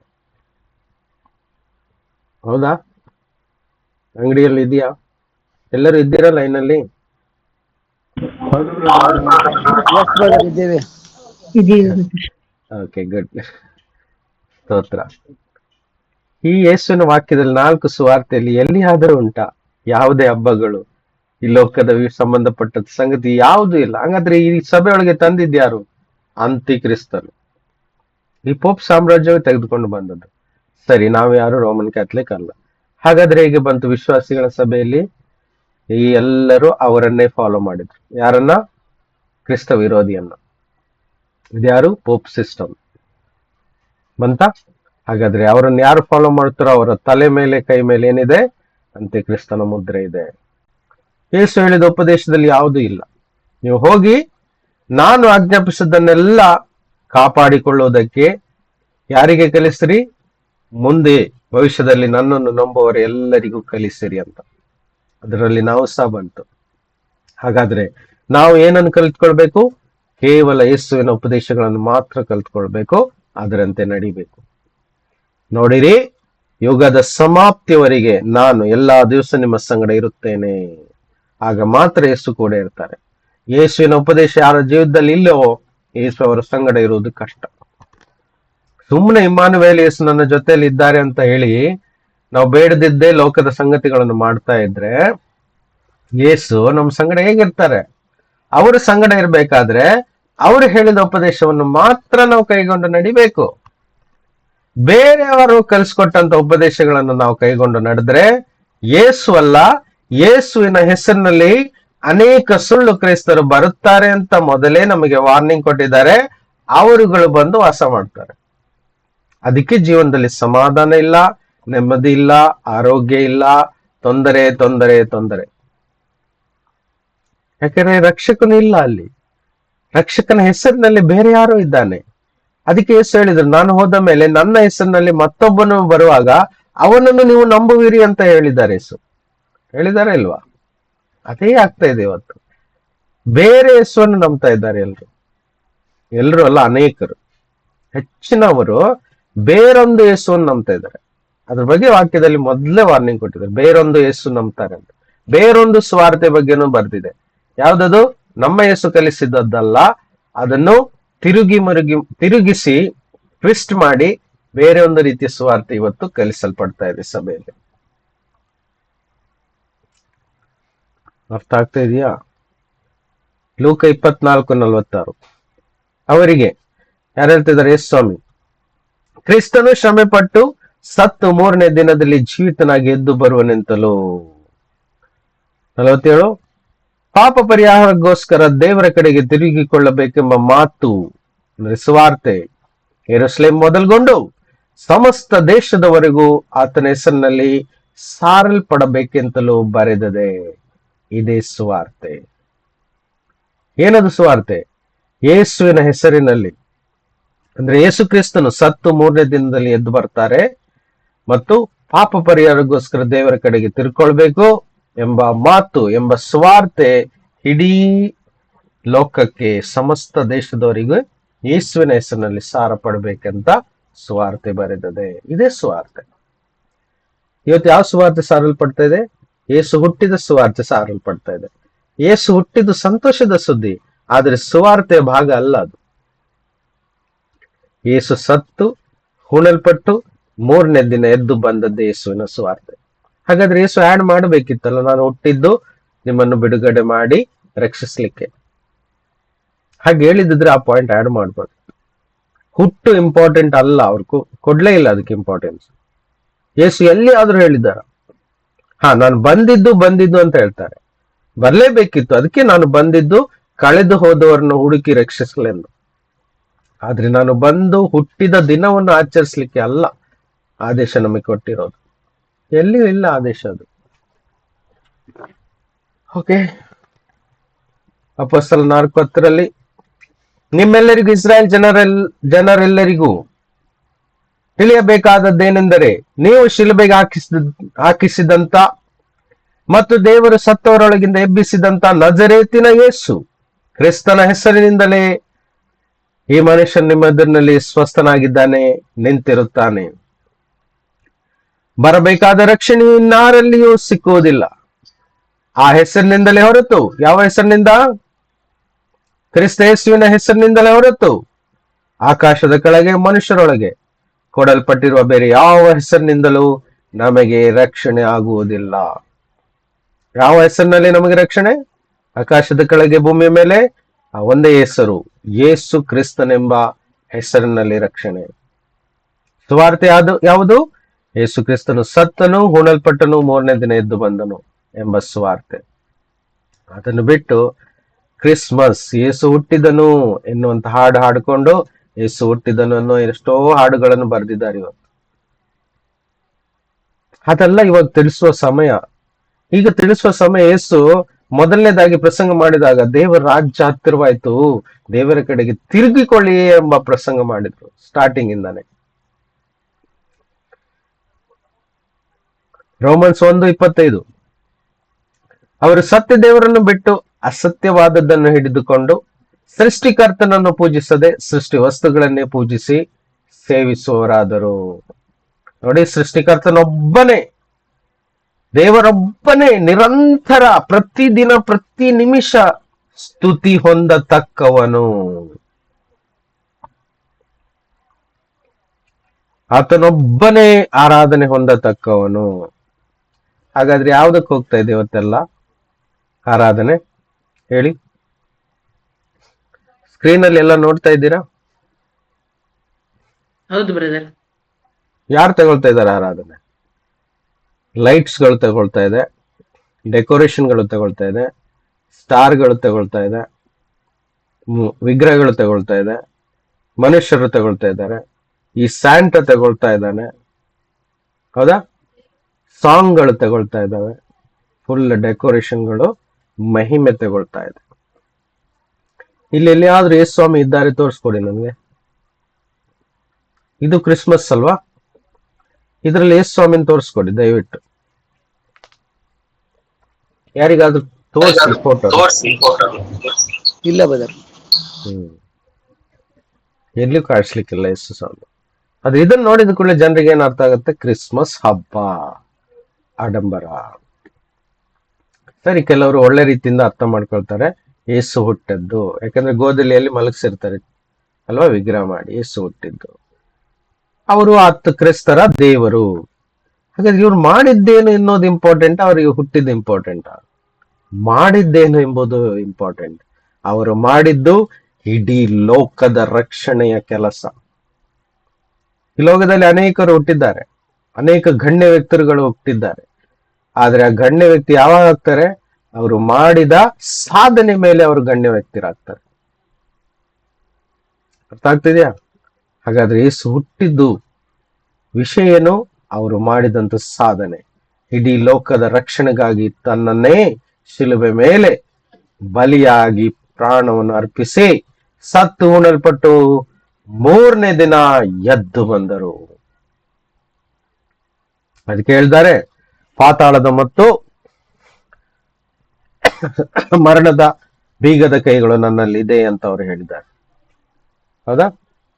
ಸೊ ಇಲ್ಲಿ ಎಲ್ಲೂ ಯೇಸು ಇಲ್ಲ ನೋಡಿ. ಯೇಸು ಹುಟ್ಟಿದಂತ ಸ್ಥಳ ಇದು ಬೆತ್ಲೆಹೇಮ್. ಇಲ್ಲಿ ಎಲ್ಲಿಯಾದ್ರೂ ಯೇಸು ಇದ್ದಾರಾ? ಆದ್ರೆ ನೋಡಿದ್ರೆ, ಚಿತ್ರ ನೋಡಿದ್ರೆ ಅಸಹ್ಯ ಅನ್ಸುತ್ತೆ. ಇದು ಯಾವ ರೀತಿ ಇದೆ ಅಂದ್ರೆ ಹೇಳಿದ್ರೆ, ದೇವಸ್ಥಾನಗಳು ಇದ್ದಾವಲ್ಲ, ಅನ್ಯ ದೇವರುಗಳ ದೇವಸ್ಥಾನ, ಆ ರೀತಿಯಾಗಿದೆ ಈ ಚಿತ್ರ. ಇಲ್ಲಿ ಯೇಸು ಇಲ್ಲ ನೋಡಿ. ಸ್ಟಾರ್, ಇಲ್ಲಿ ಸ್ಟಾರ್ ಇದೆ. ಯಾಕಂದ್ರೆ ಅಲ್ಲಿ ಜ್ಯೋತಿಷ್ಯರುಗಳು ಬಂದರು, ಅವರಿಗೆ ಬೆತ್ಲೆಹೇಮ್ ಹೋಗ್ಲಿಕ್ಕೆ ಸ್ಟಾರ್ ದಾರಿ ತೋರಿಸ್ತು. ಅದಕ್ಕೆ ಸ್ಟಾರ್ ಗಳನ್ನ ಎಲ್ಲರೂ ಯೂಸ್ ಮಾಡ್ತಾರೆ ಇವತ್ತು. ನನಗೆ ಹೇಳಿ, ಸ್ಟಾರಿಗೆ ಎಷ್ಟು ಪಾಯಿಂಟ್ ಇದೆ? 5 ಪಾಯಿಂಟಾ, 6 ಪಾಯಿಂಟಾ, 7 ಪಾಯಿಂಟ್ ಇದೆಯಾ, 8 ಪಾಯಿಂಟ್? ಯಾವ್ದು ಸ್ಟಾರ್ ನಿಜವಾಗಿ? ಯಾರಾದ್ರೂ ಹೇಳ್ಬೋದಾ ಸ್ಟಾರಿಗೆ ಎಷ್ಟು ಪಾಯಿಂಟ್ಸ್ ಇದೆ ಅಂತ? ಇಲ್ಲ. ಸ್ಟಾರ್ ಹೇಳಿ. ಓಕೆ, ಬೇರೆ ಯಾರಾದ್ರೂ ಹೇಳ್ತೀರಾ? ಬೇರೆ ಯಾರಾದ್ರೂ? ಹಾ, 5 ಆರಲ್ವಾ ಬ್ರದರ್? ಆಕಾಶದಲ್ಲಿರುವ ನಕ್ಷತ್ರ ಪಾಯಿಂಟ್ಸ್ ಇಲ್ಲ brother. Very good, thank you Sumita ಇಷ್ಟ. ಆಕಾಶದಲ್ಲಿ ಯಾವ ಸ್ಟಾರಿಗೂ ಪಾಯಿಂಟ್ ಇಲ್ಲ, ಇದೇ ಸತ್ಯ. ಸ್ಟಾರಿಗೆ ಪಾಯಿಂಟ್ ಇಲ್ಲ. ಸ್ಟಾರಿನ ಆಕಾರ ಹೇಗೆ ಇದೆ ಗೊತ್ತುಂಟ? ರೌಂಡ್. ಹೇಗೆ ಭೂಮಿ ಇದೆಯೋ, ಹೇಗೆ ಚಂದ್ರ ಇದ್ದಾನೋ, ಹೇಗೆ ಅನ್ಯ ಗ್ರಹಗಳಿದ್ದಾವೋ, ಹೇಗೆ ಸೂರ್ಯನಿದ್ದಾನೋ ರೌಂಡ್ ಆಗಿ, ಅದೇ ರೀತಿ ಪ್ರತಿ ನಕ್ಷತ್ರಗಳು ರೌಂಡ್ ಆಗಿದ್ದಾವೆ. ಜನರಿಗೆ ಅರ್ಥ ಆಗ್ತಾ ಇದೆ? ಯಾವ ನಕ್ಷತ್ರಕ್ಕೂ ಪಾಯಿಂಟ್ ಇಲ್ಲ. ಇಲ್ಲ, ಗೂಗಲ್ ಮಾಡಿ ನೋಡಿ. ನಾಸಾನೇ ಪ್ರೂವ್ ಮಾಡಿ ತೋರಿಸಿದೆ. ಫೋಟೋಗಳೆಲ್ಲ ಇದ್ದಾವೆ, ನಾನು ಇಡ್ಲಿಲ್ಲ. ಹೋದ ವಾರ ತೋರಿಸಿದ್ದೆ ಅನ್ಸುತ್ತೆ. ತೋರಿಸಿದ್ನ ನಾನು? I don't remember. ಇಲ್ಲ ಬ್ರದರ್. ಓ, ಬೇರೆ ಯಾವುದೋ ಒಂದು ಪಾಠ ಇರಬೇಕು. ಸಾರಿ, ಇಲ್ಲ, ಪಾಯಿಂಟ್ ಇಲ್ಲ, ರೌಂಡ್ ಆಗಿದೆ. ಸೂರ್ಯ ಒಂದು ನಕ್ಷತ್ರ, ಗೊತ್ತುಂಟಲ್ವಾ? ನಮ್ಮ ಹತ್ತಿರದಲ್ಲಿರುವ ನಕ್ಷತ್ರ ಅಂತ ಹೇಳಿದ್ರೆ ಸೂರ್ಯ. ಸನ್ ಇಸ್ ಅ ಸ್ಟಾರ್. ಚಿಕ್ಕ ನಕ್ಷತ್ರ ಅಂತ ಹೇಳಿದ್ರೆ ಸೂರ್ಯ. ಹೇಗಿದ್ದಾನೆ ಸೂರ್ಯ? ರೌಂಡ್. ಅದು ಬೆಳಕು ಇದಾದಾಗ, ಫೋಕಸ್ ಆದಾಗ ಅದು ಪಾಯಿಂಟ್ ಆಗಿ ಕಾಣಿಸ್ತದೆ ಅಷ್ಟೇ, ಅನೇಕ ಪಾಯಿಂಟ್ಸ್ ಗಳಾಗಿ ಕಾಣಿಸ್ತದೆ. ಆದ್ರೆ ಇದು 5, 6, 7, 8 ಅನ್ನೋದೆಲ್ಲ ಇದು ಆಕಲ್ಟಿಸಮ್. ಇದು ಮಾಟ ಮಂತ್ರಗಳಿಗೆ ಮತ್ತು ಇದೆಲ್ಲ ಮಾಡ್ತಾರಲ್ಲ, ಅವರು ಉಪಯೋಗಿಸ್ಲಿಕ್ಕೆ ಈ ಪಾಯಿಂಟ್ ಗಳನ್ನ ಮಾಡ್ಕೊಂಡಿದ್ದು. ಇವತ್ತು ಉದಾಹರಣೆಗೆ ಸೈತಾನನ ಸಭೆಗಳಿದ್ದಾವಲ್ಲ, ಚರ್ಚ್ ಇದಾವಲ್ಲ, ಸೈಟನಿಕ್ ಚರ್ಚ್. ಸೈಟನಿಕ್ ಚರ್ಚ್ ಅವರ Bible symbol 5 pointed star. 5 pointed, 5 pointed. ಅರ್ಥ ಆಗ್ತಿದ್ಯಾ? ಎನಿವೆ, ಮುಂದೆ ಹೋಗೋಣ. ಇದನ್ನೆಲ್ಲ ಇವತ್ತು ಕ್ರಿಸ್ಮಸ್ ಸ್ಟಾರ್ ಅಂತ ಹಾಕೊಂಡು ಎಲ್ಲರೂ ಮನೆಗೂ ಈ ರೀತಿ ಎಲ್ಲ ಹಾಕೊಂಡು ದೇವರಿಗೆ ಅಪಮಾನ ಮಾಡ್ತಿದ್ದಾರೆ. ಸತ್ಯ ಅಡಗಿದೆ. ಜೀವಕ್ಕೆ ಹೋಗುವ ದಾರಿ ಅತಿ ಚಿಕ್ಕದ್ದು, ಸ್ವಲ್ಪ ಜನ ಕಂಡಿಡ್ತಾರೆ. ನಿಮ್ ಮುಂದೆ ಇದೆಲ್ಲ ಪ್ರಕಟವಾಗ್ತಿದೆ ಅಂದ್ರೆ ಆಶ್ಚರ್ಯಪಟ್ಟು ಸಂತೋಷ ಪಡಿ. ಅಯ್ಯೋ ದೇವ್ರಿ, ನಾವು ಏನ್ ಮಾಡ್ತಾ ಇದ್ದೀವಿ ಈ ಭೂಮಿಯಲ್ಲಿ? 4 ಜನರಿಗೆ ಯೇಸುವಿನ ಬಗ್ಗೆ ಹೇಳಿ ಅವ್ರಿಗೆ ಸ್ವಾರ್ಥ ಕೊಟ್ಟು ಅವ್ರನ್ನ ಯೇಸು ಕಡೆ ತಿರುಗಿಸೋದಾದ್ರೆ ಅವರೇ ನಿಜವಾದ ಸ್ಟಾರ್. ನಿಮಗೆ ಗೊತ್ತುಂಟಾ? ಒಂದು ವಾಕ್ಯ ಓದಿ, ದಾನಿಯೇಲ 12:3. ಬೈಬಲ್ ತೆಗೆದು ಒಂದು ಓದ್ತೀರಾ ಬೇಗ? ನಾನು 5 ನಿಮಿಷದಲ್ಲಿ ನಿಲ್ಲಿಸ್ತೀನಿ. ಆಯ್ತು, ಆಲ್ಮೋಸ್ಟ್. ಬೇಗ. ಜ್ಞಾನಿಗಳು ತೇಜೋಮಯವಾದ ಆಕಾಶ ಮಂಡಲದಂತೆ ಪ್ರಕಾಶಿಸುವರು. ಬಹುಜನರನ್ನು ಸದ್ಧರ್ಮಿಗಳನ್ನಾಗಿ ಮಾಡುವವರು ಯುಗ ಯುಗಾಂತರಗಳಲ್ಲಿಯೂ ನಕ್ಷತ್ರಗಳ ಹಾಗೆ ಹೊಳೆಯುವರು. ಆಮೇನ್. ಯಾರು ನಕ್ಷತ್ರಗಳಾಗಿ ಹೊಳಿತಾರೆ? ಅನೇಕ ಅಧರ್ಮಿಗಳನ್ನು, ಅನ್ಯರನ್ನು, ನಾಸ್ತಿಕರನ್ನು ದೇವರ ಕಡೆಗೆ ತಿರುಗಿಸ್ತಾರೆ ನೋಡಿ, ಅವರು ನಿಜವಾದ ನಕ್ಷತ್ರಗಳು. ಅಂದ್ರೆ ಸ್ಟಾರ್ ಯಾರು? ನಾವು. ಹೌದಲ್ವಾ? ನಕ್ಷತ್ರ ನಾವು. ಯಾರಿಗಾರು ಸ್ವಾರ್ಥ ಕೊಟ್ಟು ಮೇಟ್ ಮಾಡಿ ಹೇಳಲಿಕ್ಕಿದೆ ಏನಾದ್ರು? ಹೇಳಿ ಹೇಳಿ ಹೇಳಿ ಹೇಳಿ ಬ್ರದರ್. ಮತ್ತಾಯ 13:43. ಮತ್ತಾಯ 13:43. ಓದಿ. ಏನ್ ಬರ್ದಿದೆ? Thank you Lord. ಸ್ತೋತ್ರ ತಂದೆ.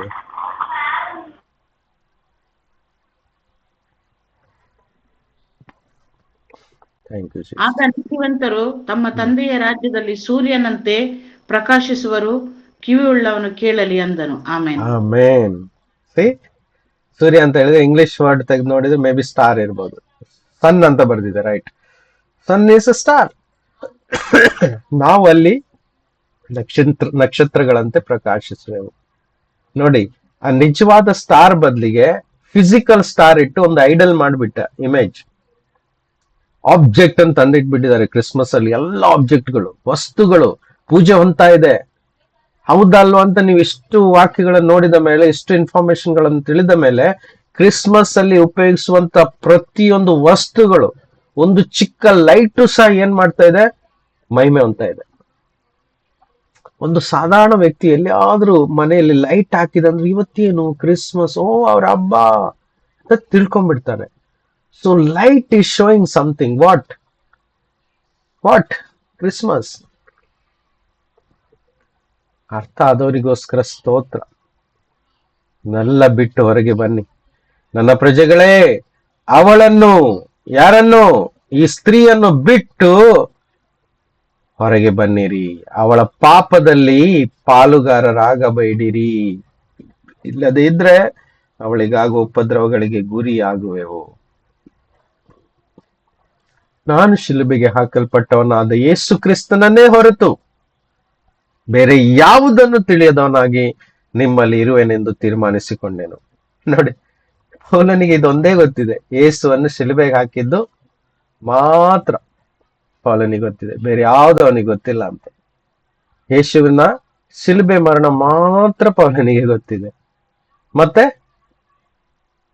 2 ತಿಮೋಥೆ 2:8 ಹೇಳ್ತಾರೆ, ಸತ್ತವರೊಳಗಿಂದ ಎಬ್ಬಿಸಲ್ಪಟ್ಟವನು, ದಾವಿದನ ವಂಶದವನು ಆಗಿರುವ ಯೇಸು ಕ್ರಿಸ್ತನನ್ನು ಜ್ಞಾಪಕ ಮಾಡಿಕೊಳ್ಳುವುದೊಂದೇ ಬಿಟ್ರೆ ಇದೇ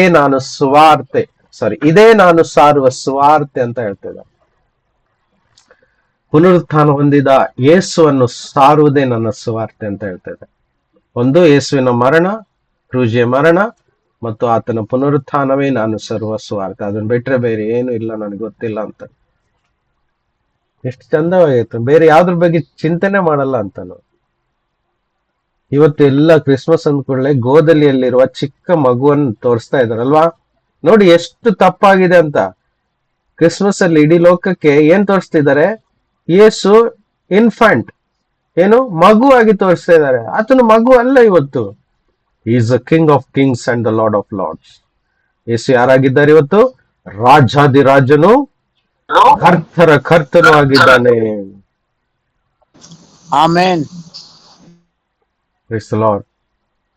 ನೋಡಿ, ರಾಜನನ್ನು ಚಿಕ್ಕವನಾಗಿ ಮಾಡಿಬಿಟ್ಟಿದ್ದಾರೆ. ಯಾಕೆ?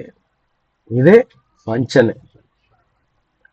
ರೋಮ 2:16, ನಾನು ಸಾರುವ ಸುವಾರ್ತೆಯಲ್ಲಿ ಬೋಧಿಸಿರುವ ಪ್ರಕಾರ ದೇವರು ಯೇಸು ಕ್ರಿಸ್ತನ ಮೂಲಕವಾಗಿ ಮನುಷ್ಯರ ಗುಟ್ಟುಗಳನ್ನು ಹಿಡಿದು ವಿಚಾರಿಸುವ ದಿನವೂ ಬರುತ್ತದೆ. ಆ ದಿನದಲ್ಲಿ ಇದೆಲ್ಲ ತಿಳಿದು ಬರುವುದು. ನಾನು ಬೋಧಿಸುವ ಪ್ರಕಾರ, ಅಂದ್ರೆ ನಾನು ಸಾರುವ ಸುವಾರ್ತೆಯಲ್ಲಿ ಬೋಧಿಸಿರುವ ಪ್ರಕಾರ. ನೋಡಿ, ಪೌಲನ ಸಾರುವ ಸುವಾರ್ತೆಯಲ್ಲಿರುವಂತ ಬೋಧನೆ ಏನಂತೆ? ಯೇಸು ಕ್ರಿಸ್ತನ ಮೂಲಕವಾಗಿ ಮನುಷ್ಯರ ತಪ್ಪುಗಳನ್ನು ಹಿಡಿದು ವಿಚಾರಿಸುವ ದಿನ ಬರ್ತದೆ ಅಂತೆ. ನೋಡಿ, ಲೋಕಕ್ಕೆ ಭಯ ಹುಟ್ಟಿಸ್ತಾ ಇದ್ದಾರೆ. ಸುವಾರ್ತೆ ಭಯನ್ನು ಸಹ ಪಡಿಸ್ತದೆ. ಯಾವ್ದ್ರಿಂದ? ತಪ್ಪಿನಿಂದ, ದುಷ್ಟತನದಿಂದ ದೂರವಾಗಿ ದೇವರ ಕಡೆಗೆ ತಿರುಗಿಕೊಂಡು ಯೇಸುವನ್ನು ನಂಬಿ ನಿತ್ಯ ಜೀವವನ್ನು ಹೊಂದಿಕೊಳ್ಳಿರಿ, ನಿತ್ಯ ನರಕದಿಂದ ನಿಮ್ಮನ್ನು ಕೊಳ್ಳಿರಿ ಎಂಬುದೇ ನಿಜವಾದ ಸುವಾರ್ತೆ. ಇವತ್ತೇನಾಗ್ತಿದೆ? ಅದ್ರ ಬದಲು ಯೇಸು ಹುಟ್ಟಿದ್ದಾರೆ, ಸಂತೋಷ ಪಟ್ಟು ಕುಣಿದು ಉಬ್ಬರಿಸಿ ತಿಂದು ಕುಡಿದು ಕುಣಿದಾಡಿ ಅಂತ ಸುವಾರ್ತೆ ಸಾರ್ತಾ ಇದ್ದಾರೆ.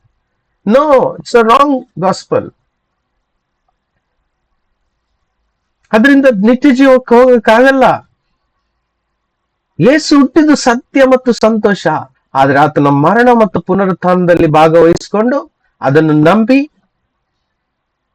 ನಾನು ಪಾಪಿ ಎಂದು ಅರಿಕೆ ಮಾಡಿ ದೇವರ ಕಡೆಗೆ ತಿರುಗಿ ನಿತ್ಯ ಜೀವವನ್ನು ಹೊಂದಿಕೊಳ್ಳುವನೇ ಆ ರಾಜ್ಯದಲ್ಲಿ ಪ್ರವೇಶಿಸ್ತಾನೆ.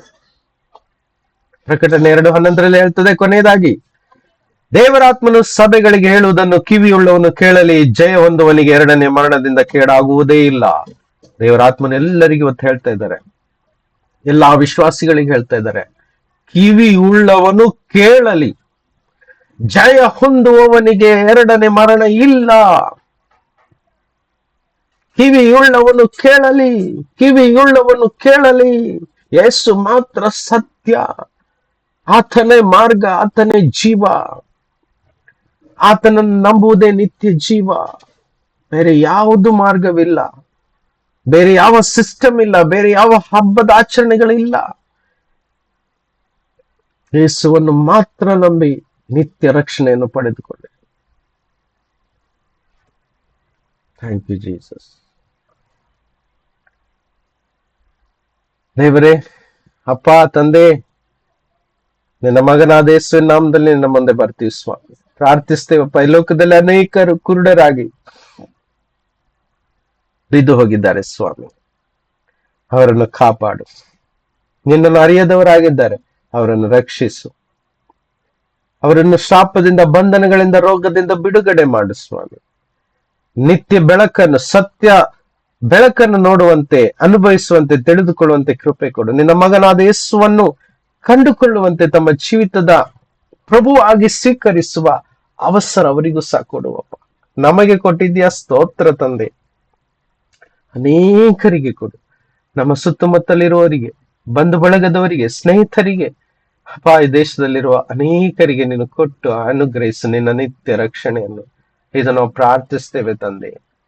ಅಪ್ಪ, ನಿನ್ನ ಚಿತ್ತ ಇದಾಗಿದೆಯಲ್ಲ, ಯಾರು ಸಹ ನಾಶವಾಗಬಾರ್ದು, ಎಲ್ಲರೂ ರಕ್ಷಣೆ ಹೊಂದಬೇಕು, ನಿತ್ಯ ಜೀವನ ಪಡೆಯಬೇಕೆಂಬುದೇ ನಿನ್ನ ಚಿತ್ತ. ಪ್ರಾರ್ಥಿಸ್ತೇವಪ್ಪ. ಬರೋ 2 ದಿನದಲ್ಲಿ ಸ್ವಾಮಿ, 3-4 ದಿನದಲ್ಲಿ ಪುನಃ ಹಬ್ಬಗಳು ಆಚರಿಸುವ ಪಾಪದಲ್ಲಿ ಮುಳುಗುವ ಒಂದು ಸಂದರ್ಭ ಉಂಟು ಈ ಲೋಕದಲ್ಲಿ.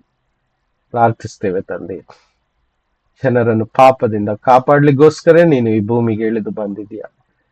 ಕಾಪಾಡು ಸ್ವಾಮಿ, ದುಷ್ಟತನದಿಂದ ಕಾಪಾಡು. ಪ್ರತ್ಯೇಕವಾಗಿ ಇಲ್ಲಿ ಸೇರಿರುವಂತ ನಮ್ಮ ಎಲ್ಲಾ ಪ್ರೀತಿಯ ಸಹೋದರ ಸಹೋದರರಿಗೂ, ಅವರ ಕುಟುಂಬಕ್ಕೆ ರಕ್ಷಣೆ ಕೊಡು. ಒಬ್ಬರು ಸಹ ನಾಶ ಆಗ್ಬಾರ್ದು. ಎಲ್ಲರೂ ಪರಲೋಕ ರಾಜ್ಯಕ್ಕೆ ಒಳಗೆ ಸೇರ್ಬೇಕು.